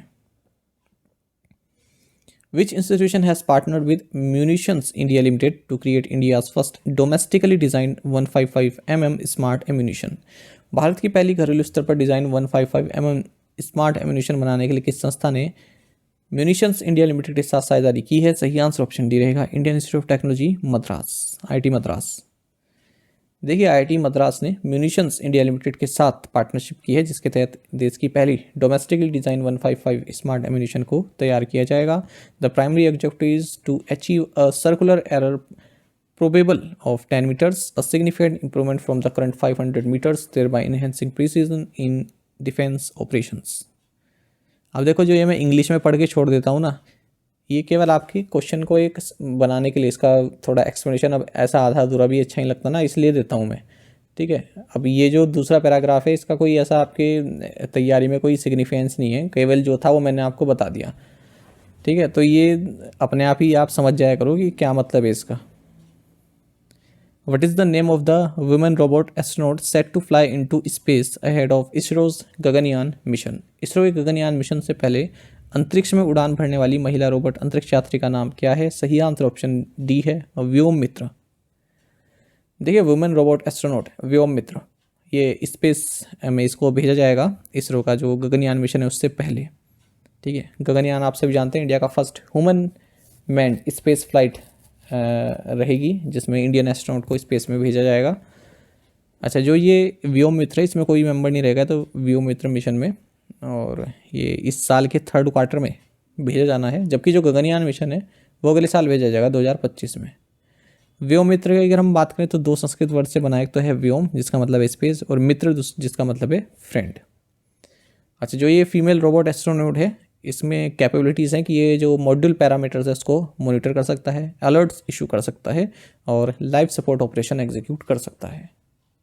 Who among the following will be honored posthumously with the Bharat Ratna? निम्नलिखित में से किसे मरणोपरांत भारत रत्न से सम्मानित किया जाएगा? ऑप्शंस देखते हैं। पहला है MS स्वामीनाथन, बी ऑप्शन है PV Narasimha Rao, C option है चौधरी चरण सिंह, डी है ऑल ऑफ दी अबव। तो सही आंसर हमारा ऑप्शन डी रहेगा ऑल ऑफ दी अबव। आपको जानना चाहिए कि प्राइम मिनिस्टर नरेंद्र मोदी ने यह अनाउंस किया है कि former prime minister PV Narasimha Rao and Chaudhary Charan Singh, साथ ही एग्रीकल्चर साइंटिस्ट MS स्वामीनाथन, इन्हें भारत रत्न से सम्मानित किया जाएगा जो कि इंडिया का हाईएस्ट सिविलियन अवार्ड होता है, और इन सभी को भारत रत्न दिया जा रहा है पोस्टमसली यानी कि मरणोपरांत। इससे पहले हमने देखा था कि सेंट्रल गवर्नमेंट ने कर्पूरी ठाकुर जो कि बिहार के फॉर्मर सीएम रहे हैं, और लाल कृष्ण आडवाणी जो कि बीजेपी के सीनियर लीडर रहे हैं, इन्हें भारत रत्न देने का अनाउंस किया था। तो लाल कृष्ण आडवाणी 50th रेसिपेंट होंगे, और इसके बाद 3 अनाउंसमेंट हो चुकी है। ठीक है, अच्छा अब हम एक एक करके थोड़ा थोड़ा डिटेल जान लेते हैं जो महत्वपूर्ण पॉइंट्स हैं। पीवी नरसिम्हा राव, इनका फुल फॉर्म है Pamulaparti Venkata Narasimha Rao. 9th prime minister रहे भारत के 1991 से 1996 के बीच, और इंडियन इकोनॉमी में लिबरल रिफॉर्म्स के लिए इनको जाना जाता है। 17 भाषाओं के जानकार थे, देखिए कितनी बड़ी बात है ये। और मिनिस्टर ऑफ डिफेंस रह चुके हैं सेंट्रल गवर्नमेंट ने, और union minister of external affairs रह चुके हैं, union minister of home affairs रह चुके हैं, आंध्र प्रदेश के 4th चीफ मिनिस्टर रह चुके हैं, वारंगल डिस्ट्रिक्ट तेलंगाना से बिलोंग करते हैं, और फर्स्ट कांग्रेस प्राइम मिनिस्टर रहे जो कि गांधी फैमिली से बाहर के रहे हैं। और इनका जो मॉन्यूमेंट है उसे बोला जाता है ज्ञान भूमि। द इनसाइडर ये नॉवल था जो इनके लिए द्वारा लिखा गया था। वही बात करें चौधरी चरण सिंह की, इनका जन्म नूरपुर मेरठ डिस्ट्रिक्ट उत्तर प्रदेश में हुआ था, और फ्रीडम फाइटर ये रहे हैं। 5th प्राइम मिनिस्टर रहे हैं भारत के, 3rd डिप्टी प्राइम मिनिस्टर रहे हैं, 5th चीफ मिनिस्टर रहे हैं यूपी के। अच्छा, काफ़ी टाइम कांग्रेस में रहे, उसके बाद फिर 1980 में अपना खुद का इन्होंने एक पॉलिटिकल पार्टी बनाई जिसका नाम है लोकदल। इन्हें चैम्पियन ऑफ इंडियाज़ पीजेंट्स के नाम से भी जाना जाता है, और इनके मॉन्यूमेंट का नाम है किसान घाट। बात करते हैं MS स्वामीनाथन की। मैनकोम्बू संबाशिवन स्वामीनाथन इनका नाम है, तंजौर तमिलनाडु में इनका जन्म हुआ था। इन्हें मेन आर्किटेक्ट बताया जाता है, कहा जाता है भारत में जो ग्रीन रेवोल्यूशन हुआ उसका। और डायरेक्टर जनरल रह चुके इंटरनेशनल राइस रिसर्च इंस्टीट्यूट जो कि फिलीपींस में है। डायरेक्टर जनरल रह चुके Indian council of agriculture research ICAR के। फर्स्ट वर्ल्ड फूड प्राइज़ इनको दिया गया था 1987 में। यूनाइटेड नेशंस एनवायरनमेंट प्रोग्राम यानी कि UNDP ने इन्हें the father of economic ecology के नाम से पुकारा। शांति स्वरूप भटनागर अवार्ड इन्हें दिया गया। रमन मैग्सेसे अवार्ड इन्हें दिया गया। Albert Einstein world science award भी इन्हें दिया गया। और नेशनल कमीशन ऑन फार्मर्स जो कि 2004 में गठित की गई थी, उसकी अध्यक्षता भी मिस्टर स्वामीनाथन ने की है। Who inaugurated the 23rd edition of the World Sustainable Development Summit in 2024 in New Delhi? 2024 में नई दिल्ली में विश्व सतत विकास शिखर सम्मेलन के 23वें संस्करण का उद्घाटन किसने किया है? सही आंसर ऑप्शन सी है, वाइस प्रेसिडेंट जगदीप धनखड़। आपको जानना चाहिए कि 23rd edition World Sustainable Development Summit का ये 7 से 9 फरवरी के बीच नई दिल्ली में हुआ। इसे इनोग्रेट किया गया vice president of India Jagdeep Dhankhar के द्वारा। और ये जो वर्ल्ड सस्टेनेबल डेवलपमेंट समिट है इसे ऑर्गेनाइज किया गया है टेरी के द्वारा। टेरी मतलब the energy and resources institute. इस समिट का थीम रहा leadership for sustainable development and climate justice. आपको जानना चाहिए टेरी के बारे में एक थिंक टैंक है, सस्टेनेबल डेवलपमेंट से संबंधित कार्य करता है, और हेडक्वार्टर इसका न्यू दिल्ली में है। वहीं आपको जानना चाहिए जब बात हो रही है सस्टेनेबल डेवलपमेंट की, तो आप सभी जानते हैं कि 2015 में 17 वर्ल्ड डेवलपमेंट गोल्स क्रिएट किए गए थे, और 169 टारगेट्स भी इसमें शामिल हैं। और ये सभी जो गोल्स हैं ये 2030 तक अचीव करने हैं। Which state government signed a memorandum of understanding with Google for utilizing artificial intelligence in various sectors? किस राज्य सरकार ने विभिन्न क्षेत्रों में आर्टिफिशियल इंटेलिजेंस के उपयोग के लिए गूगल के साथ एक समझौता ज्ञापन पर हस्ताक्षर किए? सही आंसर ऑप्शन सी है, महाराष्ट्र। आपको जानना चाहिए महाराष्ट्र गवर्नमेंट ने एक मेमोरेंडम अंडरस्टैंडिंग साइन किया है गूगल के साथ, ताकि जो आर्टिफिशियल इंटेलिजेंस है इसका यूज़ किया जा सके agriculture, health care and education sector में। इस तरह के और करंट अफेयर्स देखें तो माइक्रोसॉफ्ट के chairman and CEO Satya Nadella, इन्होंने कहा है कि हम 2025 तक generative artificial intelligence skills provide कराएंगे 2 मिलियन पीपल को भारत में। वहीं कर्नाटका गवर्नमेंट और Wheatstone ICT services management solutions, इन्होंने एक मेमोरेंडम ऑफ अंडरस्टैंडिंग साइन किया है जिसके तहत राज्य में लैपटॉप मैन्युफैक्चरिंग प्लांट ओपन करेगी। ये कंपनी ताइवान बेस्ड कंपनी है, 1500 करोड़ रुपए इन्वेस्ट करेगी। According to the TomTom Traffic Index, which city had the slowest traffic in 2023? TomTom Traffic Index के अनुसार 2023 में किस शहर का ट्रैफिक सबसे धीमा था? सही आंसर ऑप्शन भी है, लंदन। आपको जानना चाहिए कि TomTom Traffic Index ने कहा है कि लंदन का जो ट्रैफिक था वो सबसे स्लोएस्ट था 2023 में। इसके बाद फिर डबलिन आता है, फिर टोरंटो, फिर मिलान, फिर लीमा। इस रिपोर्ट में 387 सिटीज़ को कवर किया गया है अक्रॉस 55 कंट्रीज़, और ये मेज़र किया गया है किस तरह से जो ट्रैफिक है वो आपके ट्रैवल टाइम को, फ्यूल कॉस्ट को और कार्बन एमिशंस को अफेक्ट करता है। भारत की ओर से 2 सिटीज़ जो इसमें आई हैं वो है बेंगलुरु एंड पुणे। ये टॉप 10 में रही। बेंगलुरु 6th प्लेस पर रही। यहाँ पर एवरेज टाइम जो है वो 28 मिनट्स एंड 10 सेकेंड्स है 10 किलोमीटर जर्नी के लिए। वहीं पुणे 7वें नंबर पर है जिसका average time 27 minutes and 50 seconds है। आपको बता दें बेंगलुरु आप सभी जानते हैं IT कैपिटल ऑफ इंडिया के रूप में जानी जाती है। ये सेकंड मोस्ट कंजेस्टेड सिटी भी रही है 2023 में, और पहले नंबर पर डबलिन आयरलैंड रही है अगर हम कंजेस्टेड की बात करें। Who has been felicitated with the Lakshmi Narayan international award. Lakshmi Narayan अंतर्राष्ट्रीय पुरस्कार से किस सम्मानित किया गया? सही आंसर ऑप्शन डी है, प्यारेलाल शर्मा। देखिए प्यारेलाल शर्मा, आप सभी ने सुना होगा नाम, लक्ष्मीकांत प्यारेलाल। रेडियो पे जब आते थे गाने तब कहते थे कि लक्ष्मीकांत प्यारेलाल का म्यूज़िक दिया गया है, ठीक है। तो कई सारे गाने इन्होंने लिखे हैं, कंपोज किए हैं। इन्हें लक्ष्मी नारायण इंटरनेशनल अवार्ड से सम्मानित किया गया है। आपको बता दें अवार्ड प्रेजेंट किया गया म्यूजिशियंस L सुब्रमण्यम एंड कविता कृष्णमूर्ति सुब्रमण्यम के द्वारा। Lakshmi Narayan global music festival में अवार्ड दिया गया है। हाल ही में प्यारेलाल को पद्म भूषण से भी सम्मानित किया गया है जो कि इंडिया का 3rd हाईएस्ट सिविलियन ऑनर है। Where did the Twangchu tides international kayaking championship 2024 take place. Twangchu tides international kayaking championship 2024 कहाँ आयोजित हुई? सही answer option D Arunachal Pradesh रहेगा। आपको जाना चाहिए 3 दिन तक चलने वाली Twangchu tides international kayaking championship 2024 ये तवांग डिस्ट्रिक्ट अरुणाचल प्रदेश में शुरू हो चुकी है। इसे ऑर्गेनाइज किया जा रहा है स्विच नाम की ऑर्गेनाइजेशन द्वारा। India and which country held the first edition of joint defence cooperation committee meeting. Bharat और किस देश ने संयुक्त रक्षा सहयोग समिति की बैठक का पहला संस्करण आयोजित किया? सही आंसर ऑप्शन सी है, रवांडा। देखिए भारत और रवांडा ने first edition of joint defence cooperation committee meeting इसको संपन्न किया है किगाली रवांडा में, और डिफेंस कोऑपरेशन संबंधित कई तरह के इश्यूज पर चर्चा हुई है। इस तरह क्वेश्चन भी पूछ लेते हैं जो मीटिंग्स होती हैं ना। अच्छा, हाल ही में 2nd meeting of India Maldives high level core group ये नई दिल्ली में हुई, और 4th फॉरेन ऑफिस कंसल्टेशन ये इंडिया और पोर्चुगल के बीच में न्यू दिल्ली में संपन्न हुई। आपको जानना चाहिए कि मिनिस्ट्री ऑफ एक्सटर्नल अफेयर्स ने हाल ही में annual disarmament and international security fellowship program का 4th edition Sushma Swaraj institute of foreign services यहाँ पर संपन्न किया।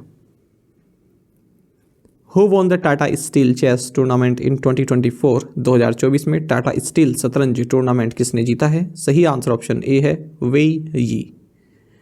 देखिए ग्रैंड मास्टर वेई यी चाइना से हैं। इन्होंने भारत के ग्रैंड मास्टर गुकेश डी को हराकर 86th edition of Tata steel chess tournament जीत लिया है जो कि विज आंजी नीदरलैंड्स में संपन्न हुआ।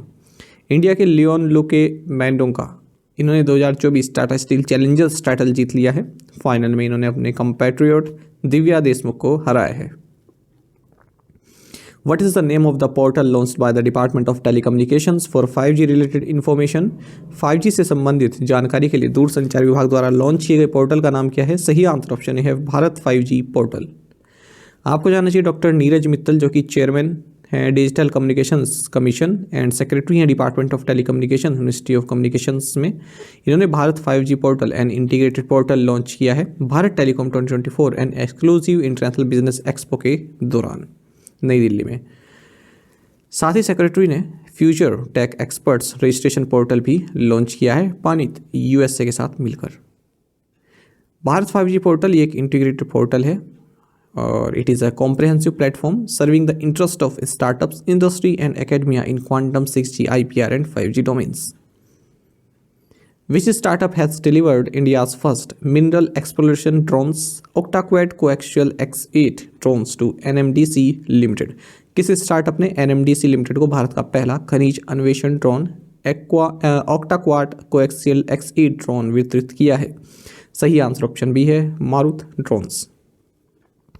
आपको जानना चाहिए कि ड्रोन टेक स्टार्टअप मारुत ड्रोन्स इसने इंडिया का फर्स्ट मिनरल एक्सप्लोरेशन ड्रोन्स दिया है एनएमडीसी लिमिटेड को। एनएमडीसी आपको बता दें हैदराबाद में इसका भी, और जो ये मारुट्रॉन्स है ये भी हैदराबाद बेस्ड स्टार्टअप है। तो इसने 2 कस्टमाइज्ड ओक्टाकॉप्टर X8 ड्रोन्स प्रोवाइड कराए हैं एनएमडीसी लिमिटेड को। These drones are equipped with advanced sensors such as magnetometer, hyperspectral, and lidar that enhance its capabilities for accurate exploration and mapping. NMDC Limited का headquarters Hyderabad में है। Recently created Thanthai Periyar wild life sanctuary is in which state? हाल ही में निर्मित थानताई पेरियार वन्यजीव अभ्यारण्य किस राज्य में स्थित है? सही आंसर ऑप्शन सी है तमिलनाडु। देखिए तमिलनाडु गवर्नमेंट ने 80,114 हेक्टेयर्स का जो रिजर्व फॉरेस्ट है बरगुर हिल्स ईरोड डिस्ट्रिक्ट में, इसे थानताई पेरियार वाइल्ड लाइफ सेंचुरी के रूप में निर्मित किया है। तो Nilgiri biosphere reserve, Kaveri south wild life sanctuary का एरिया इसमें आता है और ये राज्य का 18th वाइल्ड सेंचुरी बनने वाला है। This region is part of the corridor that connects the Sathyamangalam tiger reserve to Male Mahadeshwara hills tiger reserve and Kaveri wild life sanctuary. Which Indian shipyard has signed a pact with Rolls-Royce for production of marine engines to power ships? किस भारतीय shipyard ने marine engine के उत्पादन के लिए Rolls Royce के साथ एक समझौते ज्ञापन पर हस्ताक्षर किए? सही आंसर ऑप्शन सी है गार्डन रीच शिप बिल्डर्स। देखिए मेक इन इंडिया इनिशिएटिव के तहत Garden Reach Ship Builders and engineers और यूनाइटेड किंगडम की रोल्स रॉयस, इन्होंने एक frame and individual licence agreement sign किया है जिसके तहत जो गवर्नमेंट शिप्स हैं उनको पावर प्रोवाइड कराने के लिए ये दोनों मिलकर MTU IMO Tier 2 compliant series 4000 marine engines को प्रोड्यूस करेंगे, इनका प्रोडक्शन करेंगे।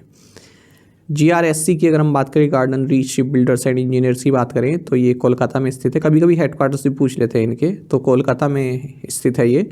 और फर्स्ट शिपयार्ड रहा ये इंडिपेंडेंट इंडिया का जिसने कोई वारशिप बनाई इंडियन नेवी के लिए, INS अजय 1961 में। Where were the 2 new species of conrid eel discovered by ICAR NBF GR Lucknow? ICAR NBF GR Lucknow द्वारा conrid eel की 2 नई प्रजातियां कहाँ खोजी गई? सही आंसर ऑप्शन डी है gulf of Mannar and Kochi coast.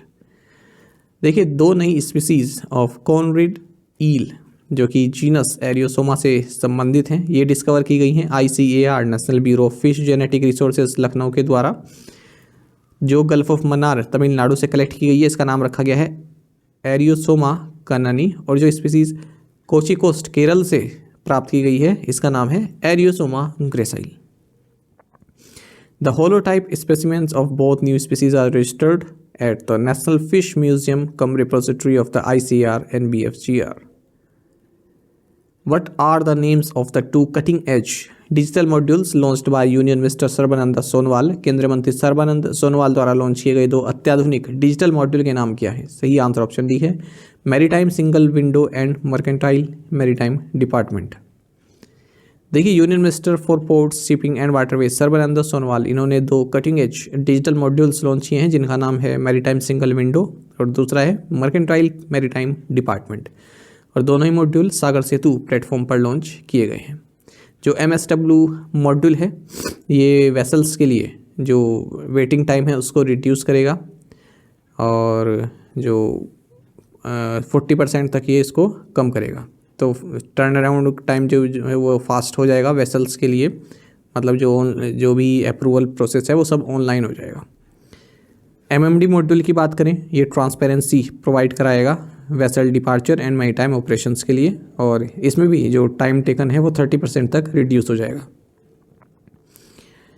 अच्छा, इसी दौरान स्वच्छता पखवाड़ा अवार्ड्स भी दिए गए इसी इवेंट के दौरान, और जो फर्स्ट प्राइज़ दिया गया वो inland waterways authority of India को दिया गया, second prize Indian maritime university को दिया गया, थर्ड प्राइज़ विशाखापट्टनम पोर्ट को दिया गया।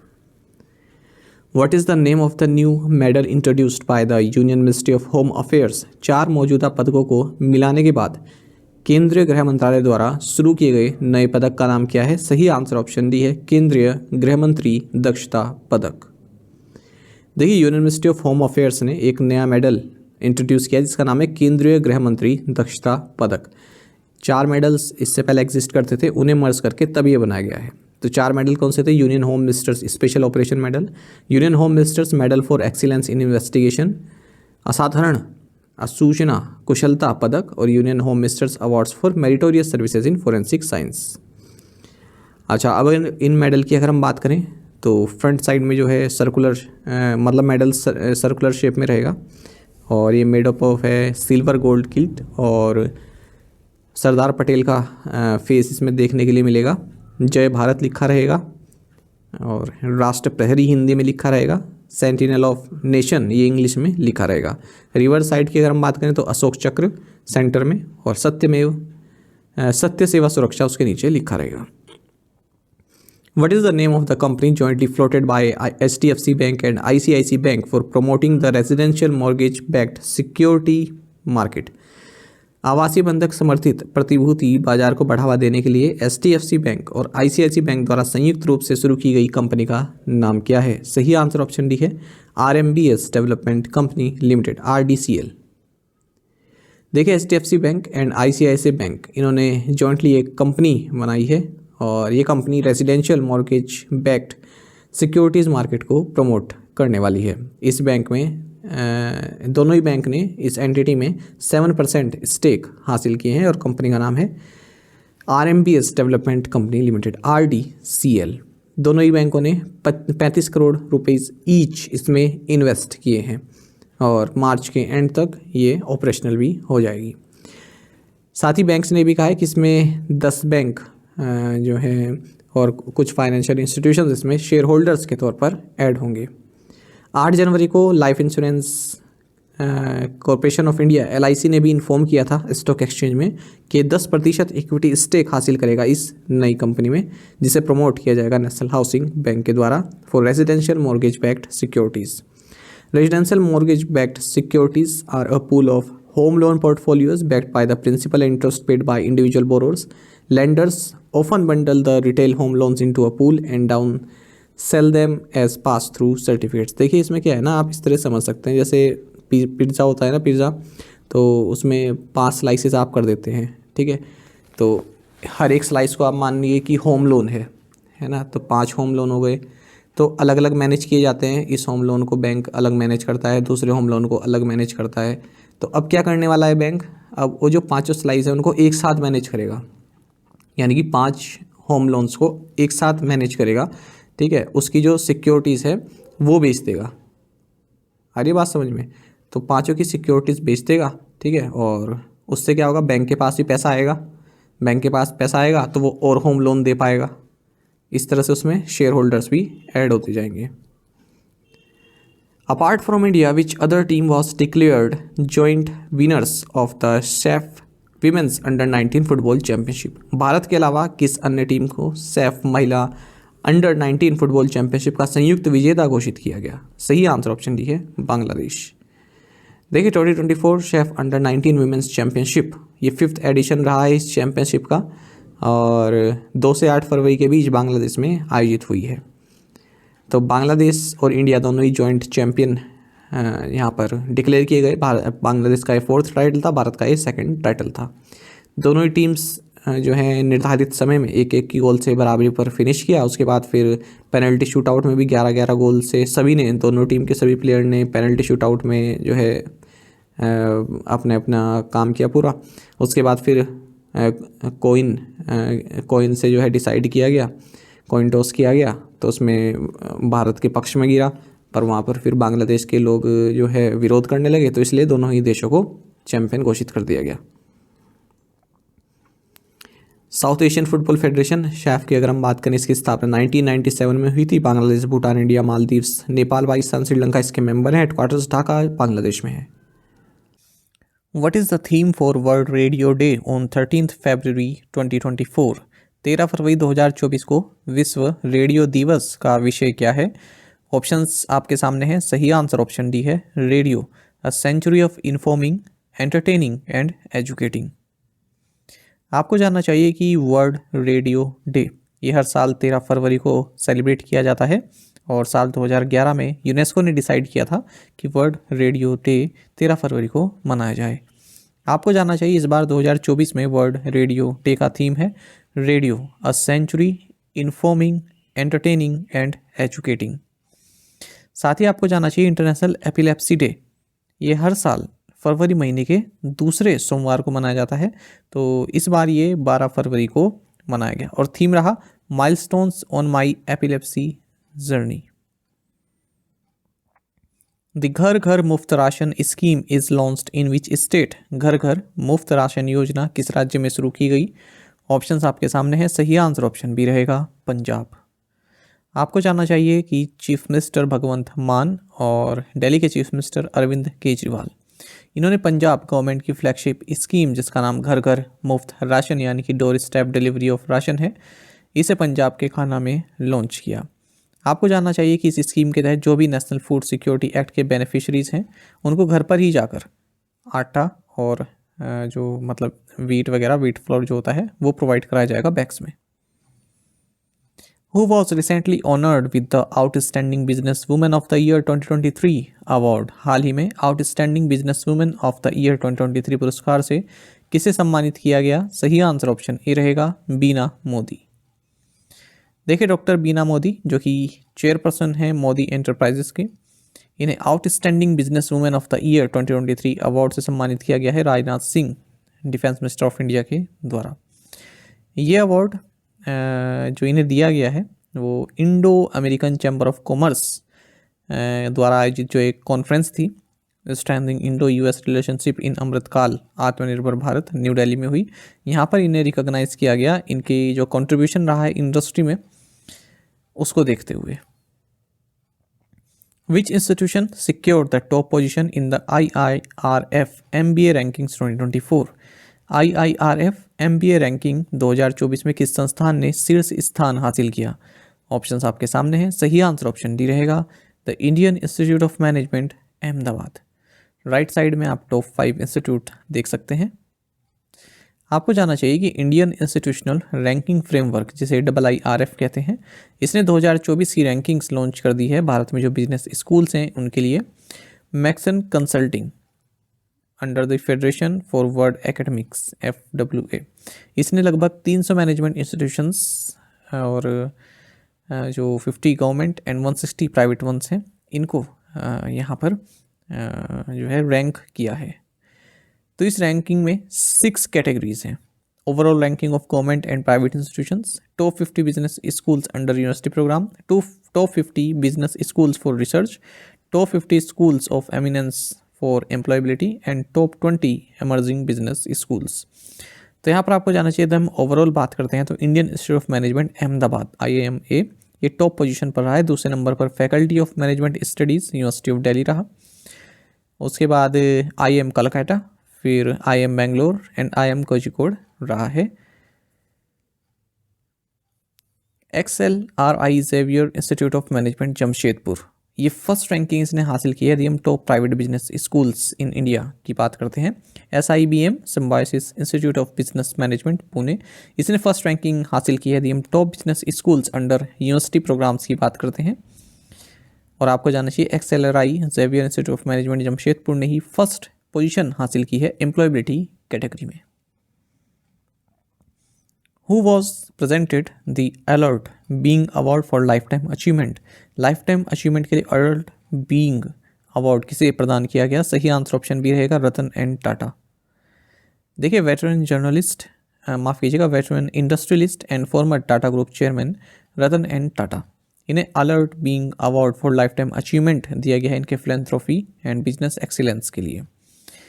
अच्छा, और किसे किसे दिया गया है? देखिए अलर्ट बीइंग आइकॉन अवार्ड ये दिया गया है श्री वैकुंठम, ये एक विलेज है तमिलनाडु में, तो यहाँ की एक टीम है, एक लोगों की टीम है, उन्हें दिया गया है क्योंकि इन्होंने कई हज़ारों लोगों की जो है मदद की जो ट्रेन में फंस गए थे जब हैवी रेन हो रही थी दिसंबर 2023 में, तब इन्होंने उनकी हेल्प की।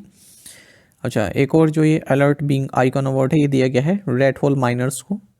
जब आप जानते हैं कि उत्तराखंड टनल कोलैप्स हुई थी, सिलक्यारा बरकोट टनल उत्तरकाशी में, तो ये 12 मेंबर की जो टीम थी रेड होल माइनर्स की, इन्होंने ट्रैप्ड वर्कर्स को बाहर निकाला, तो इन्हें भी अवार्ड दिया गया है।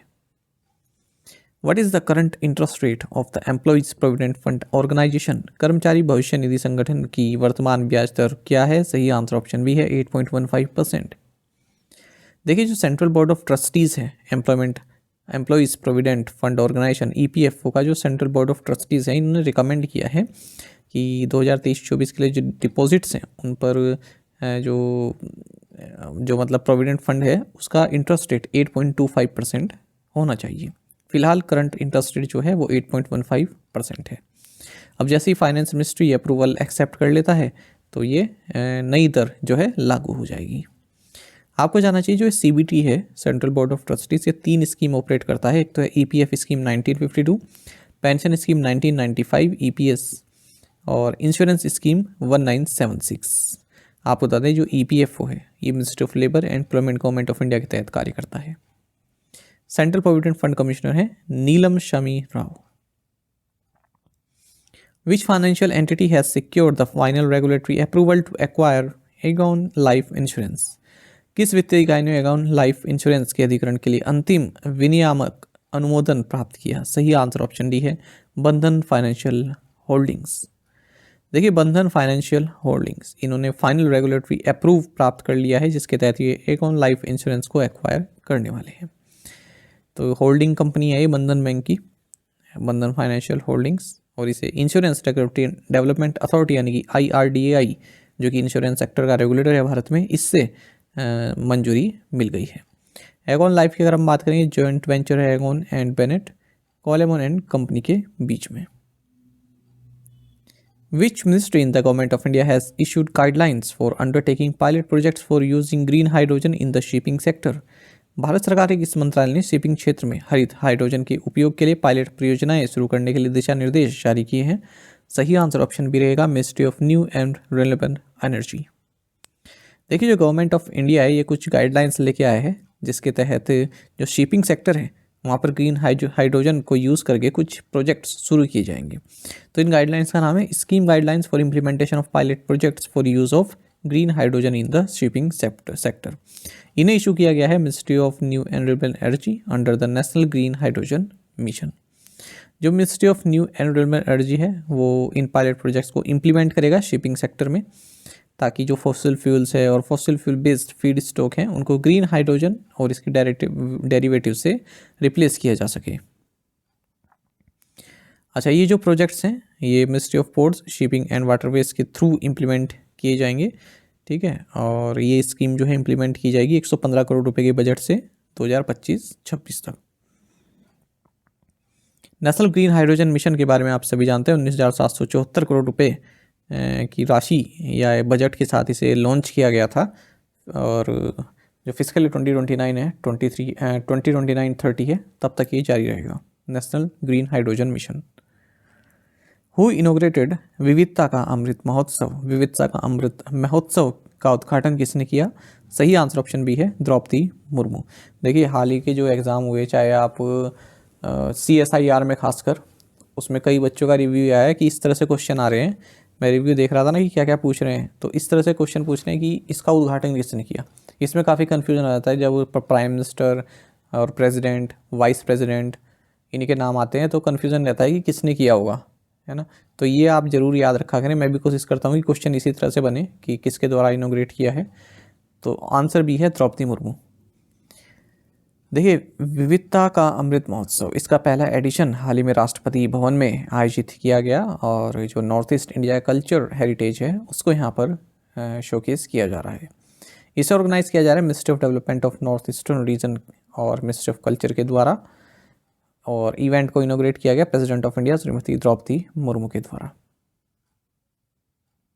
According to the CRISIL report, what is the projected annual growth rate of the Indian economy from 2024 to 2031?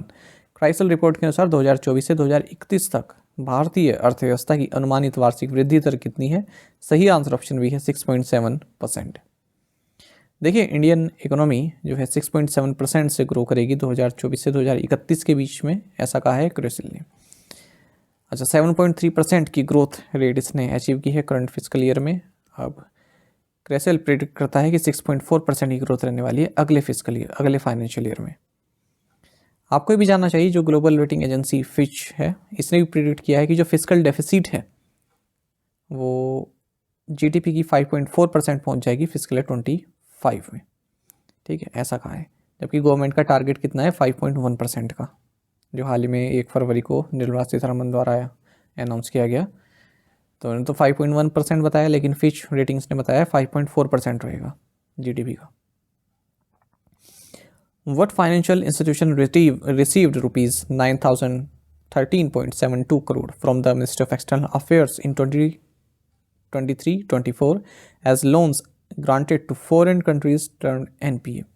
2023-24 में किस वित्तीय संस्थान को विदेश मंत्रालय से 9,013.72 करोड़ रुपए प्राप्त हुए क्योंकि विदेशों को दिए गए ऋण एनपीए में बदल गए? सही आंसर ऑप्शन डी है, एक्सिम बैंक ऑफ इंडिया। देखिए, कुछ कंट्रीज़ को जो लोन दिए गए एक्सिम बैंक ऑफ इंडिया के द्वारा, ठीक है, वो डाउटफुल डेट बन चुके हैं, यानी कि वापस नहीं आ रहे हैं ना, उनकी भुगतान नहीं हो पा रही है वापस में। दे तो दिए थे पर रिटर्न नहीं हो रहा है वो। तो इसको देखते हुए मिनिस्ट्री ऑफ एक्सटर्नल अफेयर्स ने 9,013.72 करोड़ रुपए प्रोवाइड कराए हैं एक्सिम बैंक ऑफ इंडिया को। ठीक है, गवर्नमेंट ऑफ इंडिया गारंटी देती है ना इन लोन्स की, इसलिए। और इसके अलावा 4,383 करोड़ रुपए प्रोवाइड कराए हैं 2024-25 के लिए एक्सिम बैंक को, ताकि और लोन ये दे सके। ठीक है, क्योंकि कई सारे ऐसे लोन्स हो गए हैं ना जो डाउटफुल डेट्स बन गए हैं। तो ऊपर वाला तो इसलिए दिया है जो बन चुके हैं, जो डाउटफुल हैं। ठीक है, और दूसरे वाला ये दे रहे हैं कि और गारंटी दे रहे हैं कि जो डाउटफुल डेट बन सकते हैं उनके लिए, है ना। और कि और भी जो लोन्स हैं जो और देशों को दिए जा रहे हैं, खास करके अफ्रीकन कंट्रीज़ को, तो कुछ ऐसे लोन्स होते हैं जो है डाउटफुल हो जाते हैं क्योंकि उनकी मतलब वो पे बैक किया जाएगा या नहीं किया जाएगा, उसमें जो है संदेह रहता है। तो उसकी भरपाई गवर्नमेंट ऑफ इंडिया करती है। आपको जानना चाहिए export import bank of India यानी कि एक्सिम बैंक, ये एक फाइनेंशियल इंस्टीट्यूशन है और स्थापना 1982 में हुई थी। हर्षा भांगरी इसके एमडी हैं। Under which section of the RBI Act 1934 did the RBI cancel the licenses of 3 NBFCs, Cox and Kings Financial Services Limited, Bharatu Investment and Finance India Limited and PSPR Enterprises Private Limited? RBI अधिनियम 1934 की किस धारा के तहत RBI ने 3 NBFC, Cox and Kings Financial Services Limited, Bharat investment and finance India limited और PSPR enterprises private limited के licence रद्द कर दिए? सही आंसर ऑप्शन सी है, सेक्शन IA-6। देखिए, आपको जानना चाहिए रिजर्व बैंक ऑफ इंडिया ने under section IA-6 of the Reserve Bank of India act 1934 के तहत 3 NBFCs के लाइसेंस रद्द कर दिए हैं। यह है Cox and Kings financial services limited Maharashtra, भारतु investment and finance India limited Bihar, और तीसरा है PSPR enterprises private limited Delhi. Reliance home finance ने अपना जो सर्टिफिकेट ऑफ रजिस्ट्रेशन है ये नेशनल हाउसिंग बैंक को सरेंडर कर दिया है। ठीक है, ये भी एक NBFC है। अच्छा, इसके अलावा और 9 जो NBFCs हैं उन्होंने भी अपना सर्टिफिकेट ऑफ रजिस्ट्रेशन जो है सरेंडर कर दिया है। तो इन 9 के नाम जानने आपके लिए महत्वपूर्ण नहीं है, कुछ के लिखे हैं मैंने, जैसे smile micro finance, Kaveri trade fin private limited, microform capital private limited, इस तरह की कंपनियां हैं। What does NCMC stand for in the context of integrated debit cards launched by federal bank? Federal bank द्वारा लॉन्च किए गए एकीकृत डेबिट कार्ड के संदर्भ में NCMC का क्या अर्थ है? सही आंसर ऑप्शन बी है, नेशनल कॉमन मोबिलिटी कार्ड। देखिए, federal bank one of the earliest private sector bank बन गया है जिसने NCMC integrated debit cards launch किए हैं। NCMC का मतलब है नेशनल कॉमन मोबिलिटी कार्ड। तो ये जो फीचर है ये रुपए कॉन्टैक्टलेस डेबिट कार्ड पर इंट्रोड्यूस किया हुआ एक फीचर है जो कि कार्ड होल्डर्स को समर्थ बनाता है कि वो पेमेंट कर सकते हैं किसी भी NCMC इनेबल्ड टर्मिनल्स पर, चाहे वो मेट्रो स्टेशन पर हो या फिर बसेस पर हो या कहीं पर भी हो।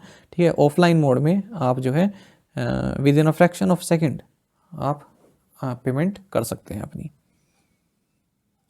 NCMCs equipped with multiple functions including stored value payments currently up to ₹2,000 to simplify travel across different modes by digitizing payments. Which university has partnered with ISRO for the NISAR Phase 2 research program? Nisar चरण 2 अनुसंधान कार्यक्रम के लिए किस विश्वविद्यालय ने इसरो के साथ साझेदारी की है? सही आंसर ऑप्शन डी है, Kerala university of fisheries and ocean studies. देखिए Kerala university of fisheries and ocean studies, इन्होंने इसरो के साथ पार्टनरशिप की है निसार फेज़ 2 रिसर्च प्रोग्राम के लिए। निसार का मतलब होता है NASA ISRO synthetic aperture radar. तो ये 2024 में लॉन्च किया जाना है और इसका मकसद है जो अर्थ के रिसोर्सेज हैं, ठीक है, उन पर नज़र रखना। मतलब इस तरह से सोच सकते हैं कि किसी कैमरे को स्पेस में भेज दिया और वो ऊपर कैमरे से नज़र रखे हुए धरती पर कहाँ कहाँ रिसोर्सेज हैं, ठीक है, कहाँ कहाँ कैसी होल्डिंग्स है, वेटलैंड्स पर सोयल मॉइस्चर को लेकर भी जो है ऊपर से ही नज़र रखेगा, फॉरेस्ट्री को लेकर, एग्रीकल्चर को लेकर। तो जो सबसे पहले अच्छा जब ऐसा कोई प्रोजेक्ट लॉन्च किया जाता है तो पहले उसकी ऑथेंटिकेशन भी देखी जाती है। तो उसके लिए क्या किया जाएगा, जो शिमोगा है, होशंगाबाद है, नीलाम्बूर रीजन है, तो यहाँ पर जो फॉरेस्ट बायोमास है उसका जो हमारे पास ऑलरेडी डेटा है, ठीक है, उसके साथ मैच किया जाएगा। जो ये निसार जाएगी ना ऊपर, तो पहले उससे डेटा ले लेंगे, है ना। तो उसने जो ऑब्जर्व किया है और जो हमारे पास डेटा है उसका मैच करेंगे कितनी एक्यूरेसी है। अगर एक्यूरेसी जो है अच्छी खासी हुई तो उसके बाद फिर ये प्रोजेक्ट आगे चलेगा। विच space agency announce the discovery of a super earth named TOI 715b। किस अंतरिक्ष एजेंसी ने TOI 715b नामक सुपर अर्थ की खोज की? सही आंसर ऑप्शन सी नासा है। देखिए यूएस स्पेस एजेंसी नासा ने सुपर अर्थ की डिस्कवरी की अनाउंसमेंट की है। एक ऐसा प्लेनेट जो कि लाइफ को सपोर्ट कर सकता है और 137 लाइट ईयर्स अवे है। इसका नाम है TOI 715b and it is said to be 1.5 times as wide as earth. तो जो न्यू प्लेनेट फाउंड किया गया है ये transiting exoplanet survey satellite TESS की मदद से जो है फाउंड किया गया। Who has been appointed as a Goodwill Ambassador for UNESCO's Education for All Initiative? UNESCO की सभी के लिए शिक्षा पहल के लिए सद्भावना राजदूत के रूप में किसे नियुक्त किया गया? सही आंसर ऑप्शन बी है विनीसियस जूनियर।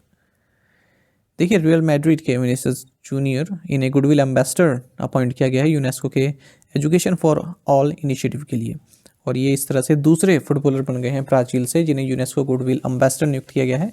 पहले पेले थे, है ना, पेले को बनाया गया था, अब ये दूसरे बन गए हैं ब्राज़ील से। Who has been appointed as the managing director of National High Speed Rail Corporation Limited? National high speed rail corporation limited के प्रबंध निदेशक के रूप में किसे नियुक्त किया गया है? सही आंसर ऑप्शन डी है विवेक कुमार गुप्ता। देखिए विवेक कुमार गुप्ता को मैनेजिंग डायरेक्टर अपॉइंट किया गया national high speed rail corporation limited का। और आपको बता दीजिए अगर हम इस national high speed rail corporation limited की बात करें तो 2016 में इसकी स्थापना की गई थी ताकि देश में जो हाई स्पीड रेल कॉरिडोर है उनको मैनेज किया जा सके। ये इंडियन रेलवेज की होली ओन्ड सब्सिडरी है और एक ये जो है एक स्पेशल पर्पस व्हीकल भी है। और किसके द्वारा मैनेज किया जाता है? मिनिस्ट्री ऑफ रेलवेज और 2 state governments Gujarat and Maharashtra के द्वारा। Who recently won the singles title of Chennai open tennis tournament? Chennai open tennis tournament का एकल खिताब किसने जीता? ऑप्शंस आपके सामने है। सही आंसर ऑप्शन ए रहेगा सुमित नागल।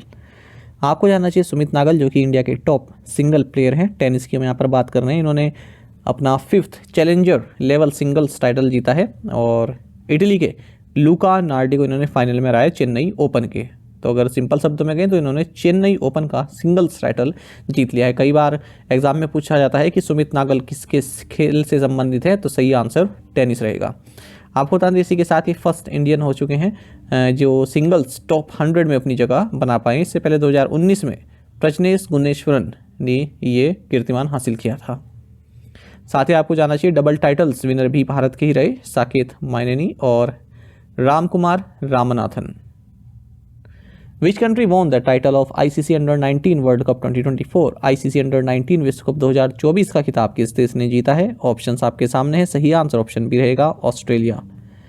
आपको जानना चाहिए 2024 ICC Under 19 men's cricket world cup ये साउथ अफ्रीका में हुआ है। 19 जनवरी से 11 फरवरी तक ये टूर्नामेंट चला और ये 15th एडिशन था इस अंडर 19 क्रिकेट वर्ल्ड कप का। 16 टीम्स ने इसमें पार्टिसिपेट किया है।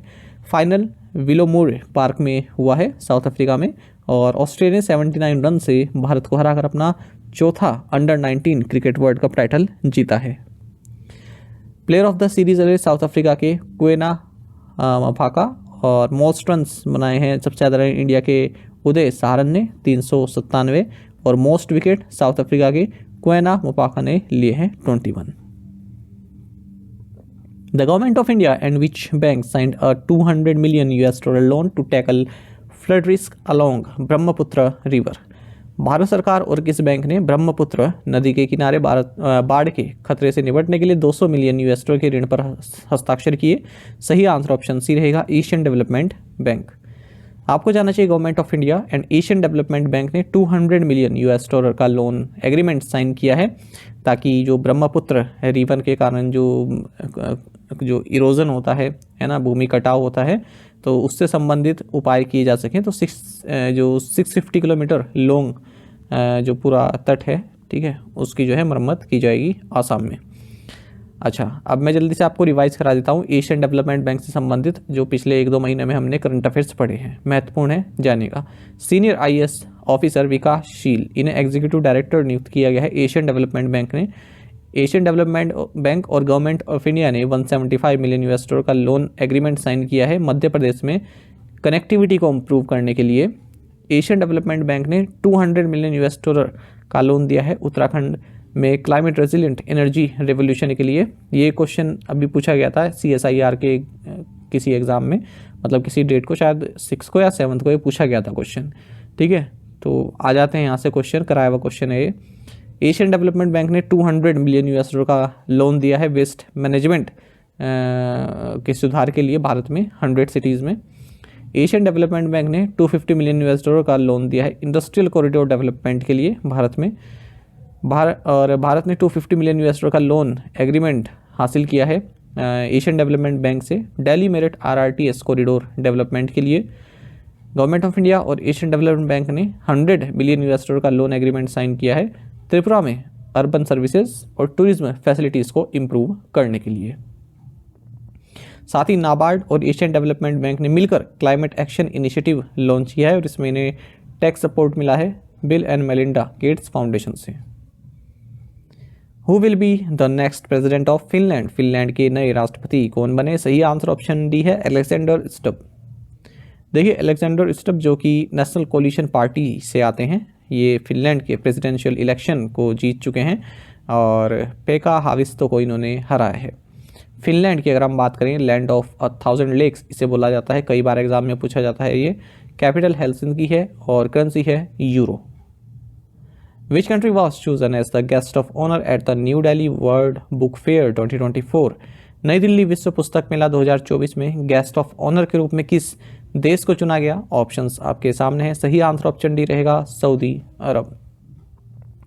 देखिए, किंगडम ऑफ सऊदी अरब, इसे गेस्ट ऑफ ऑनर चुना गया है new Delhi world book fair 2024 में, जो कि प्रगति मैदान न्यू दिल्ली में आयोजित किया गया। ये फेयर ऑर्गेनाइज किया गया है नेशनल बुक ट्रस्ट के द्वारा, जो कि ministry of education government of India के तहत आता है। ये one of the oldest book fairs है ग्लोबली और 1972 में इसकी शुरुआत की गई थी। 51st एडिशन है, एडिशन पूछ लेते हैं एग्जाम में ना, तो ये 51st एडिशन है इस वर्ल्ड बुक फेयर का और थीम है multilingual India a living tradition. Who is the first Sri Lankan cricketer to score a double century in one day international? One day में दोहरा शतक बनाने वाले पहले श्रीलंकाई क्रिकेटर कौन है? ऑप्शंस आपके सामने हैं। सही आंसर ऑप्शन सी है, पाथुम निशंका। आपको जानना चाहिए श्रीलंकन ओपनर पाथुम निशंका ये फर्स्ट श्रीलंकन क्रिकेटर बने हैं जिन्होंने वनडे इंटरनेशनल डबल सेंचुरी लगाई है और अफगानिस्तान के खिलाफ इन्होंने ये कीर्तिमान हासिल किया है। अब तक 12 क्रिकेटर्स ने 14 डबल सेंचुरीज लगाई हैं ODI में, जिसमें कि 5 इंडियन बैट्समैन हैं। आपको बता दें, सबसे पहले जो 2 डबल सेंचुरी आई थी वो एक महिला क्रिकेटर ने लगाई थी, जो कि ऑस्ट्रेलिया की बेलिंडा क्लार्क रही हैं 16 दिसंबर 1997 में। और अगर हम मेल क्रिकेटर की बात करें तो सचिन तेंदुलकर ने पहली बार डबल सेंचुरी लगाई थी, 200 रन मारे थे उन्होंने साउथ अफ्रीका के खिलाफ 2010 में। वहीं आपको जानना चाहिए, ये तो हाल ही का करंट अफेयर है, 22 साल की एज में यशस्वी जायसवाल भारत के ये 3rd यंगेस्ट इंडियन क्रिकेटर बने हैं जिन्होंने डबल सेंचुरी लगाई है टेस्ट क्रिकेट में, ठीक है। IREDA and which IIT signed MOU for clean energy innovation? IREDA और किस IIT ने स्वच्छ ऊर्जा नवाचार के लिए समझौता ज्ञापन पर हस्ताक्षर किए हैं? ऑप्शंस आपके सामने हैं। सही आंसर ऑप्शन डी है, IIT भुवनेश्वर। आपको जानना चाहिए कि ग्रीन एनर्जी के लिए Indian renewable energy development agency, जिसे इरेडा बोलते हैं, और Indian institute of technology Bhubaneswar, इन्होंने एक मेमोरेंडम ऑफ अंडरस्टैंडिंग साइन किया है। The partnership between IREDA and IIT Bhubaneswar will facilitate joint research ventures in technology exchange and offer comprehensive support to building startups। साथ ही यूरेटा ने union bank of India and bank of Baroda के साथ भी MOU sign किए हैं को landing के लिए, है ना, ताकि जो है लोन वगैरह प्राप्त हो सके। Which cabinet ministry has tied up with the FIFA to distribute 11 lakh footballs across the country? किस कैबिनेट मंत्रालय ने देश भर में 11 लाख फुटबॉल वितरित करने के लिए फीफा के साथ समझौता किया है? ऑप्शंस आपके सामने हैं। सही आंसर ऑप्शन बी है एजुकेशन। देखिए, मिनिस्ट्री ऑफ एजुकेशन ने फीफा के साथ पार्टनरशिप की है फुटबॉल को स्कूल्स में प्रमोट करने के लिए, और इस जॉइंट इनिशिएटिव के तहत 11 लाख फुटबॉल लगभग 1.5 लाख से ज़्यादा स्कूल्स में डिस्ट्रीब्यूट की जाएगी। एजुकेशन मिनिस्टर धर्मेंद्र प्रधान ने हाल ही में 6,848 फुटबॉल्स स्कूल्स में डिस्ट्रीब्यूट किए हैं उड़ीसा में as part of the footballs for school F4S program. तो जो ये F4S प्रोग्राम है दिसंबर में लॉन्च किया गया था अलग अलग राज्यों में, जैसे उड़ीसा, गोवा, महाराष्ट्र, गुजरात, दादर नगर हवेली, दमन एंड दीव में। तो इसका मकसद यही है कि एजुकेशन सिस्टम में फुटबॉल रिलेटिव एक्टिविटीज़ को इंटीग्रेट करना। यूनिवर्सिटी वॉज दक्षिण भारत सांस्कृतिक केंद्र एस्टैब्लिश्ड। दक्षिण भारत सांस्कृतिक केंद्र की स्थापना किस शहर में की गई? सही आंसर ऑप्शन डी है हैदराबाद। आपको जानना चाहिए former vice president M Venkaiah Naidu और union minister for culture, tourism and development of the north east region G Kishan Reddy, इन्होंने संगीत नाटक एकेडमी का जो दक्षिण भारत सांस्कृतिक केंद्र है इसे इनोग्रेट किया है हैदराबाद तेलंगाना में। संगीत नाटक एकेडमी की अगर हम बात करें, एक ऑटोनोमस ऑर्गेनाइजेशन है, मिनिस्ट्री ऑफ कल्चर के तहत आती है और देश में आर्ट्स को प्रमोट करने के लिए जानी जाती है ये, और इसकी स्थापना 31 मई 1952 में हुई थी और इनोग्रेट किया गया था इसको 28 जनवरी 1953 में doctor Rajendra Prasad the first president of India द्वारा। ये मैं आपको इसलिए बता रहा हूँ क्योंकि ये भी एग्जाम में पूछा हुआ क्वेश्चन है। संगीत नाटक एकेडमी को किसने इनोग्रेट किया था और सन भी पूछा गया है कि कब इनोग्रेट किया था, तो 1953 में राजेंद्र प्रसाद जी द्वारा। Which bank has partnered with Flywire corporation to ease Indian students international education payments? भारतीय छात्रों के अंतर्राष्ट्रीय शिक्षा भुगतान को आसान बनाने के लिए किस बैंक ने फ्लाईवायर कॉरपोरेशन के साथ साझेदारी की है? ऑप्शंस आपके सामने हैं। सही आंसर ऑप्शन ए रहेगा स्टेट बैंक ऑफ इंडिया। देखिए, देश का जो लार्जेस्ट लेंडर है स्टेट बैंक ऑफ इंडिया, इसने फ्लाईवायर कॉरपोरेशन के साथ पार्टनरशिप की है ताकि जो इंडियन स्टूडेंट्स का इंटरनेशनल एजुकेशन पेमेंट है उसको आसान बनाया जा सके। This partnership integrates Flywire technology directly into the bank's platform. तो जो भी बैंक के प्लेटफॉर्म है जिनसे पेमेंट वगैरह होती है उसके साथ फ्लाईवायर टेक्नोलॉजी को इंटीग्रेट किया जाएगा ताकि इंडियन स्टूडेंट्स जो है जो डिजिटल चेकआउट एक्सपीरियंस उसके लिए आसान हो सके। इंटरनेशनल एजुकेशन पेमेंट्स के लिए पेमेंट करते हैं ना, जैसे फीस वगैरह भरते हैं, तो उससे संबंधित MOU है।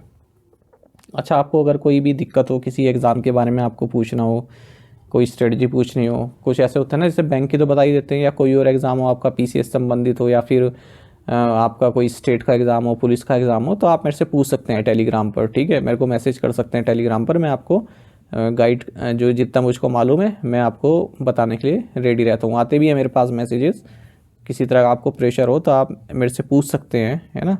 जितना मुझे मालूम है मैं आपकी पूरी हेल्प करूँगा।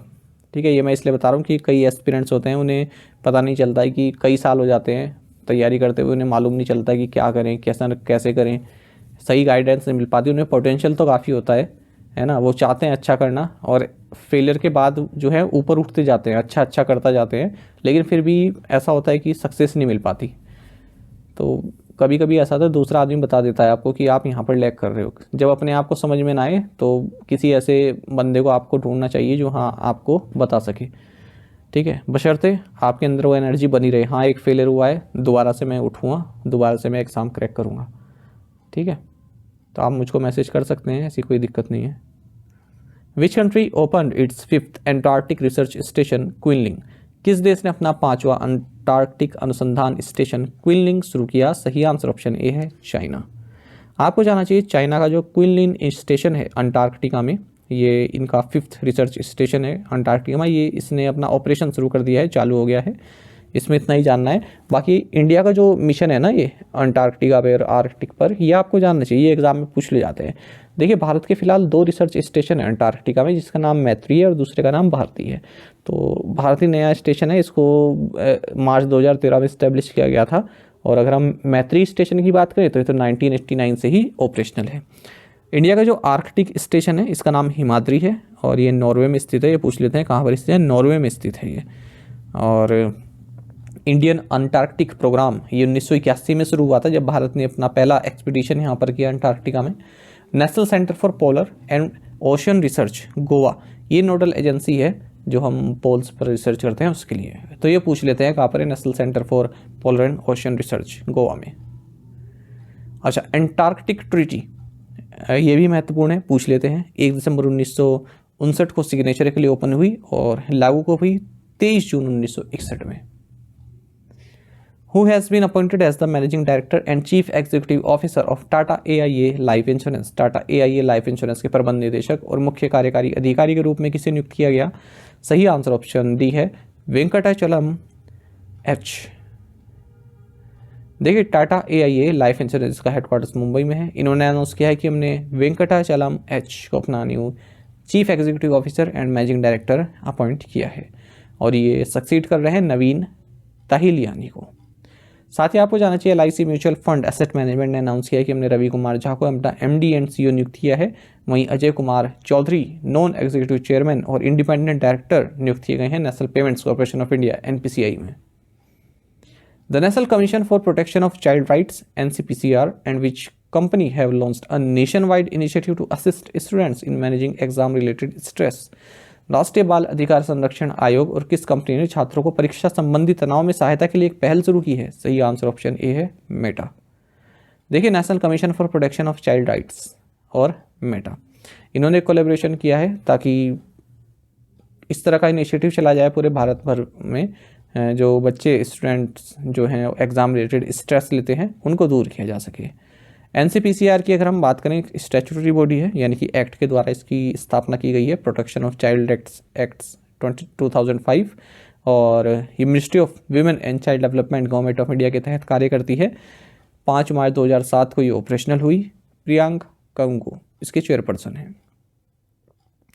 Which company has partnered with Brazil's Embraer to deliver C390 Millennium Multi-Mission Aircraft for the Indian Air Force? भारतीय वायुसेना के लिए C390 मिलेनियम मल्टी मिशन विमान निर्मित करने हेतु किस कंपनी ने ब्राजील के एम्ब्रेयर के साथ साझेदारी की है? सही आंसर ऑप्शन डी है, महिंद्रा। देखिए, महिंद्रा डिफेंस सिस्टम लिमिटेड और ब्राज़ील की aerospace company Embraer defence and security, इन्होंने एक MOU साइन किया है जिसके तहत ये इंडियन एयरफोर्स के लिए C390 millennium multi mission transport aircraft बनाने हेतु अपना जो है पिच करेंगे। पिच समझ रहे हो आप वो देखते हैं ना शार्क टैंक इंडिया में, तो वो सब पिच कर रहे होते हैं, अपना प्रोडक्ट हम बता रहे होते हैं ताकि उसमें इन्वेस्टमेंट की जा सके, उन्हें कॉन्ट्रैक्ट वगैरह मिल सके। तो ये दोनों मिलकर पिच करेंगे। देखिए, यहाँ पर लिखा भी है, मिनिस्ट्री ऑफ डिफेंस ने जो है एक्विजिशन प्रोसेस शुरू कर दिया है जिसके तहत 40 से 80 मीडियम ट्रांसपोर्ट एयरक्राफ्ट जो है एक्वायर करने वाली हैं, जिसके लिए Embraer C390 millennium, Airbus defence and space का A400M और लॉकहीड मार्टिन का C130J, ये सभी रेस में है ताकि इनको डील मिल जाए। Which space agency launch the PACE mission to study oceans and the atmosphere? किस अंतरिक्ष एजेंसी ने महासागरों और वायुमंडल का अध्ययन करने के लिए पेस मिशन लॉन्च किया है? सही आंसर ऑप्शन सी है, नासा। अच्छा, एक बात और है, मैंने आपको कई बार बताया कि जो भी एग्जाम हाल ही में होते हैं उनके करंट अफेयर आप जरूर देखा करें, भले ही आप बैंक की तैयारी कर रहे हैं, SSC कर रहे हैं, किसी भी कर रहे हैं। अब हाल ही में RO का पेपर हुआ है तो ईजिली अवेलेबल है ऑनलाइन पर, ठीक है, किसी सर्च कीजिएगा मिल जाएगा। उसमें करंट अफेयर्स देख लीजिए, बहुत अच्छे अच्छे क्वेश्चन करंट अफेयर्स के पूछे गए। एक नोबेल पीस प्राइज़ का पूछा गया, ठीक है, जो नोबेल पीस प्राइज़ इस बार मिला था तो वो उनका नाम लिखा था और किस कारण से दिया गया ये पूछा था। तो कारण में कई बच्चे कन्फ्यूज़ हो गए क्योंकि इतना पढ़ा ही नहीं था, या फिर कारण इतना उन्होंने कन्फ्यूजिंग दे रखा था कि ऐसा लग रहा था ये भी सही है, ठीक है। तो आप अपने आप क्वेश्चन देखे कीजिए करंट अफेयर्स के। हरियाणा PCS का एग्ज़ाम हुआ हाल ही में, संडे को हुआ शायद, हाँ संडे को हुआ, इसी संडे को। तो वो आप देख सकते हैं, उसमें करंट अफेयर्स के क्वेश्चन देख सकते हैं, आपको पता चलेगा कि आपने कितना पढ़ा है। चलिए, इसका आंसर नासा है, ऑप्शन सी। देखिए, नासा की सैटेलाइट मिशन जिसके तहत ये ocean health, air quality and जो क्लाइमेट चेंज है उसका इफेक्ट जो पड़ रहा है ह्यूमैनिटी पर, उसको स्टडी करेगा। इसे ऑर्बिट में सक्सेसफुली लॉन्च कर दिया गया है इस सैटेलाइट मिशन को। इसका नाम है पेस, यानी कि plankton aerosol cloud ocean ecosystem satellite. इस नासा की सैटेलाइट का नाम पेस है। इसे स्पेस एक्स फाल्कन 9 रॉकेट से लॉन्च किया गया है फ्लोरिडा से। From hundreds of miles above Earth, the PACE mission will study the impact of tiny, often invisible things, microscopic life in water, and microscopic particles in the air. कभी कभी मैं English में पढ़ देता हूँ ना, हिंदी में बताता हूँ, तो वो ऐसी चीज़ें होती हैं जो आप खुद ही समझ जाएं, है ना, उसमें इसलिए मैं आगे बढ़ जाता हूँ। कुछ समझाने की चीज़ होती है तो मैं आपको हिंदी में ही पढ़कर बता देता हूँ। Who has been honored with a plaque at the Ice Palace at Jungfrau in Switzerland. Ice palace Jungfraujoch Switzerland में प्लाक से सम्मानित किया गया है। सही आंसर ऑप्शन डी है, नीरज चोपड़ा। ये आप देख रहे हैं, इसे प्लाक कहते हैं। जैसे कोई एक प्लेट लगा देना या फिर पत्थर में कुछ चिन्हित कर देना, किसी की फ़ोटो चिन्हित कर देना, किसी का नाम चिन्हित कर देना, इसे प्लाक कहते हैं। देखिए, इंडिया के Olympic and world champion javelin thrower Neeraj Chopra, इन्हें प्लाक से सम्मानित किया गया है। सम्मानित किया गया है मतलब जो आइस पैलेस है स्विट्ज़रलैंड में, जिसे टॉप ऑफ यूरोप भी कहते हैं, यहाँ पर इनकी एक वो नेम प्लेट लगा दी गई है। और इसी के साथ केवल रोजर फेडरर और जो गोल्फर रहे स्विट्जरलैंड के रोरी मैकइलरॉय, ठीक है, इनके बाद ये तीसरे पर्सन बन गए हैं जिसको ये सम्मान मिला है। Which has become the first north east state to restore old pension scheme, पुरानी पेंशन योजना बहाल करने वाला पहला पूर्वोत्तर राज्य कौन बना? सही आंसर ऑप्शन ए सिक्किम है। देखिए, सिक्किम के चीफ मिनिस्टर प्रेम सिंह तमांग, इन्होंने अनाउंस किया कि हमने ओल्ड पेंशन स्कीम राज्य में लागू कर दी है स्टेट गवर्नमेंट एम्प्लॉयज़ के लिए जिनकी अपॉइंटमेंट 1 अप्रैल 2006 के बाद हुई है। सिक्किम इसी के साथ पहला राज्य बन गया है नॉर्थ ईस्ट में जिसने ये ओल्ड पेंशन स्कीम को फिर से लागू किया है। सिक्किम की बात करें इसे वैली ऑफ राइस कहते हैं, याद रखिएगा। कैपिटल गंगटोक है, गवर्नर है लक्ष्मण आचार्य। What is the minimum imprisonment term prescribed for individuals resorting to unfair means according to the Public Examinations Prevention of Unfair Means Bill 2024? सार्वजनिक परीक्षा अनुसूचित साधनों की रोकथाम विधेयक 2024 के अनुसार अनुसूचित साधनों का सहारा लेने वाले व्यक्ति के लिए निर्धारित न्यूनतम कारावास अवधि कितनी है? सही आंसर ऑप्शन सी है, 3 years। देखिए, public examinations prevention of unfair means bill 2024 ये पास हो गया है पार्लियामेंट में 9 फरवरी 2024 को। और इस बिल का मकसद है जो भी अनफेयर मीन्स यूज़ किए जाते हैं पब्लिक एग्जामिनेशन में उनको रोकना। तो पब्लिक एग्जामिनेशन का मतलब क्या है? एक तो यूपीएससी का हो गया, एसएससी का हो गया, रेलवे का हो गया, नेशनल टेस्टिंग एजेंसी के एग्ज़ाम हो गए, आईबीपीएस के हो गए, या departments of central government and their attached offices के एग्ज़ाम हो गए, उनसे संबंधित। तो इस बिल में लिखा गया है कोई भी पर्सन जो अनफेयर मीन्स को यूज़ करता है तो उसको मिनिमम इम्प्रिजनमेंट 3 साल की होगी। कोई चीटिंग करता पाया गया है ना कुछ भी, तो मिनिमम इम्प्रिजनमेंट 3 साल की होगी, जिसे 5 साल तक बढ़ाया जा लगता है और 10 लाख का जुर्माना लगेगा। ठीक है, इसमें सेंटेंस और बढ़ाई जा सकती है, 3 से 10 साल की भी की जा सकती है यदि कंपनी जो सर्विस प्रोवाइड कराई वही इन्वॉल्व है इसमें। ठीक है, रिक्रूटमेंट में, धांधली में। अच्छा, और अगर कोई ऑर्गेनाइज रैकेट है, पूरा का पूरा एक रैकेट ही चल रहा है, तो उसमें बिल में लिखा गया है कि मिनिमम सेंटेंस 5 ईयर की रहेगी, जिसे 10 साल तक बढ़ाया जा सकता है और फाइन रहेगा 1 करोड़ रुपए का। अनफेयर मीन्स का मतलब क्या है? वही पेपर लीक हो गया या फिर आंसर की पहली रिलीज़ हो गई या ऐसा कुछ, आंसर शीट के साथ टेम्परिंग की गई है, including optical mark recognition, OMR response sheet, seating arrangement को मैनिपुलेट किया गया है, डेट्स एंड शिफ्ट जो है कैंडिडेट्स के उनमें कोई धांधली की गई है। ठीक है, पर देखिए मुझे जैसा लगता है ना, आप कितना भी कड़ा कानून बना लो, लोगों में तो देखो एथिक्स जब तक नहीं आएंगे तब तक ये चीज़ें बहुत मुश्किल है रुकनी। और हर प्रकार के लोग हैं दुनिया में, तो हर कोई सुधर जाए ऐसा भी नहीं हो सकता। तो इसमें क्या है, केवल जो एजेंसी है, ठीक है, उसी की ओर से इतना ठोस अपना सिस्टम बनाया जाए कि पेपर लीक ना हो, वहीं से ही रुक सकता है। ये यहाँ से नहीं रुक सकता कि आप पेनल्टी वगैरह लगाएं। हाँ, थोड़ा बहुत कम हो जाएगा, पर बिल्कुल ही रुक जाएगा ऐसा नहीं हो सकता। अगर बिल्कुल रोकना है तो एजेंसी को अपने आप को मजबूत बनाना होगा। ठीक है, जैसे यूपीएससी कराती है, अपने आप को मजबूत बनाना होगा। ठीक है, तभी ये रुक सकते हैं। अब CSIR का एग्ज़ाम देखिए आप, देहरादून में पूरा का पूरा सेंटर ही उसमें लिप्त था। मतलब जो एजेंसी करा रही थी, जिसके पास था जो सेंटर था कंप्यूटर का, उसका मालिक ने ही जो है जो सर्वर रूम होता है वहाँ से चीटिंग करा रहा था सबको। तो ये बात निकल के आई, पर CSIR ने जो है कोई एक्शन नहीं लिया। सिलेबस में एथिक्स दे रखा है लेकिन अपने आप एथिक्स को आप पालन नहीं किया। UP RO का पेपर हुआ, वो तो लीक ही हो गया है ना। अब कमेटी भी उस पर बैठा दी है, तो ये चीज़ें तब तक नहीं रुकी जब तक आप अपने तरफ से नहीं कर सकते। आप CSIR की बात करें तो ये लोग अगर अपनी ओर से किसी अच्छे को देते, TCS वगैरह को दे देते, है ना, अच्छे वेंडर को देते जहाँ पर अच्छी लैब्स वगैरह भी हों और सिस्टम मजबूत रहे, तो ऐसी नौबत ना आती। ऐसे UPSC RO में रहा। बच्चों ने कहा कि पहली बार ऐसे गए जहाँ पर चेकिंग ही नहीं हुई, जब हम एंट्री की तो कोई चेकिंग वगैरह कुछ भी नहीं थी, ठीक है, किसी किसी की पेपर की सील ही ओपन थी। तो ये कैसे रुकेगा? ये चीटिंग करने वाले तो करेंगे ही, है ना। तो रोकना किसे है? रोकना तो आपको है, आपको अपना सिस्टम मजबूत बनाना है। कभी भी कोई क्राइम किया जाता है वो इस मकसद से किया जाता है कि हम नहीं पकड़े जाएंगे। कोई भी क्राइम ले लीजिए, आप चोरी ले लीजिए या फिर आप रेप ले लीजिए। रेप लोग इसलिए करते हैं कि हम पकड़े नहीं जाएंगे। बाद में जब सज़ा होती है ना तगड़ी, उसके बाद फिर लगता है कि यार क्या तुमने भी जो है पूरी ज़िंदगी ख़राब कर ली, है ना। तो हमेशा दिमाग में यही रहता है कि हम पकड़े नहीं जाएंगे क्राइम करने के बाद, पर ये गलत सोच होती है। आदमी पकड़ा जरूर जाता है, क्राइम कैसा भी हो। साथ ही करंट अफेयर्स पढ़ने को आप टेलीग्राम पर भी ज्वाइन कर सकते हैं। यहाँ पर रेगुलर वीडियो अपडेट्स और करंट क्विजेस हम आप सभी के डालते रहते हैं। साथ ही डिस्कशन ग्रुप में आप किसी भी क्वेश्चन का सोल्यूशन पा सकते हैं। Thank you guys.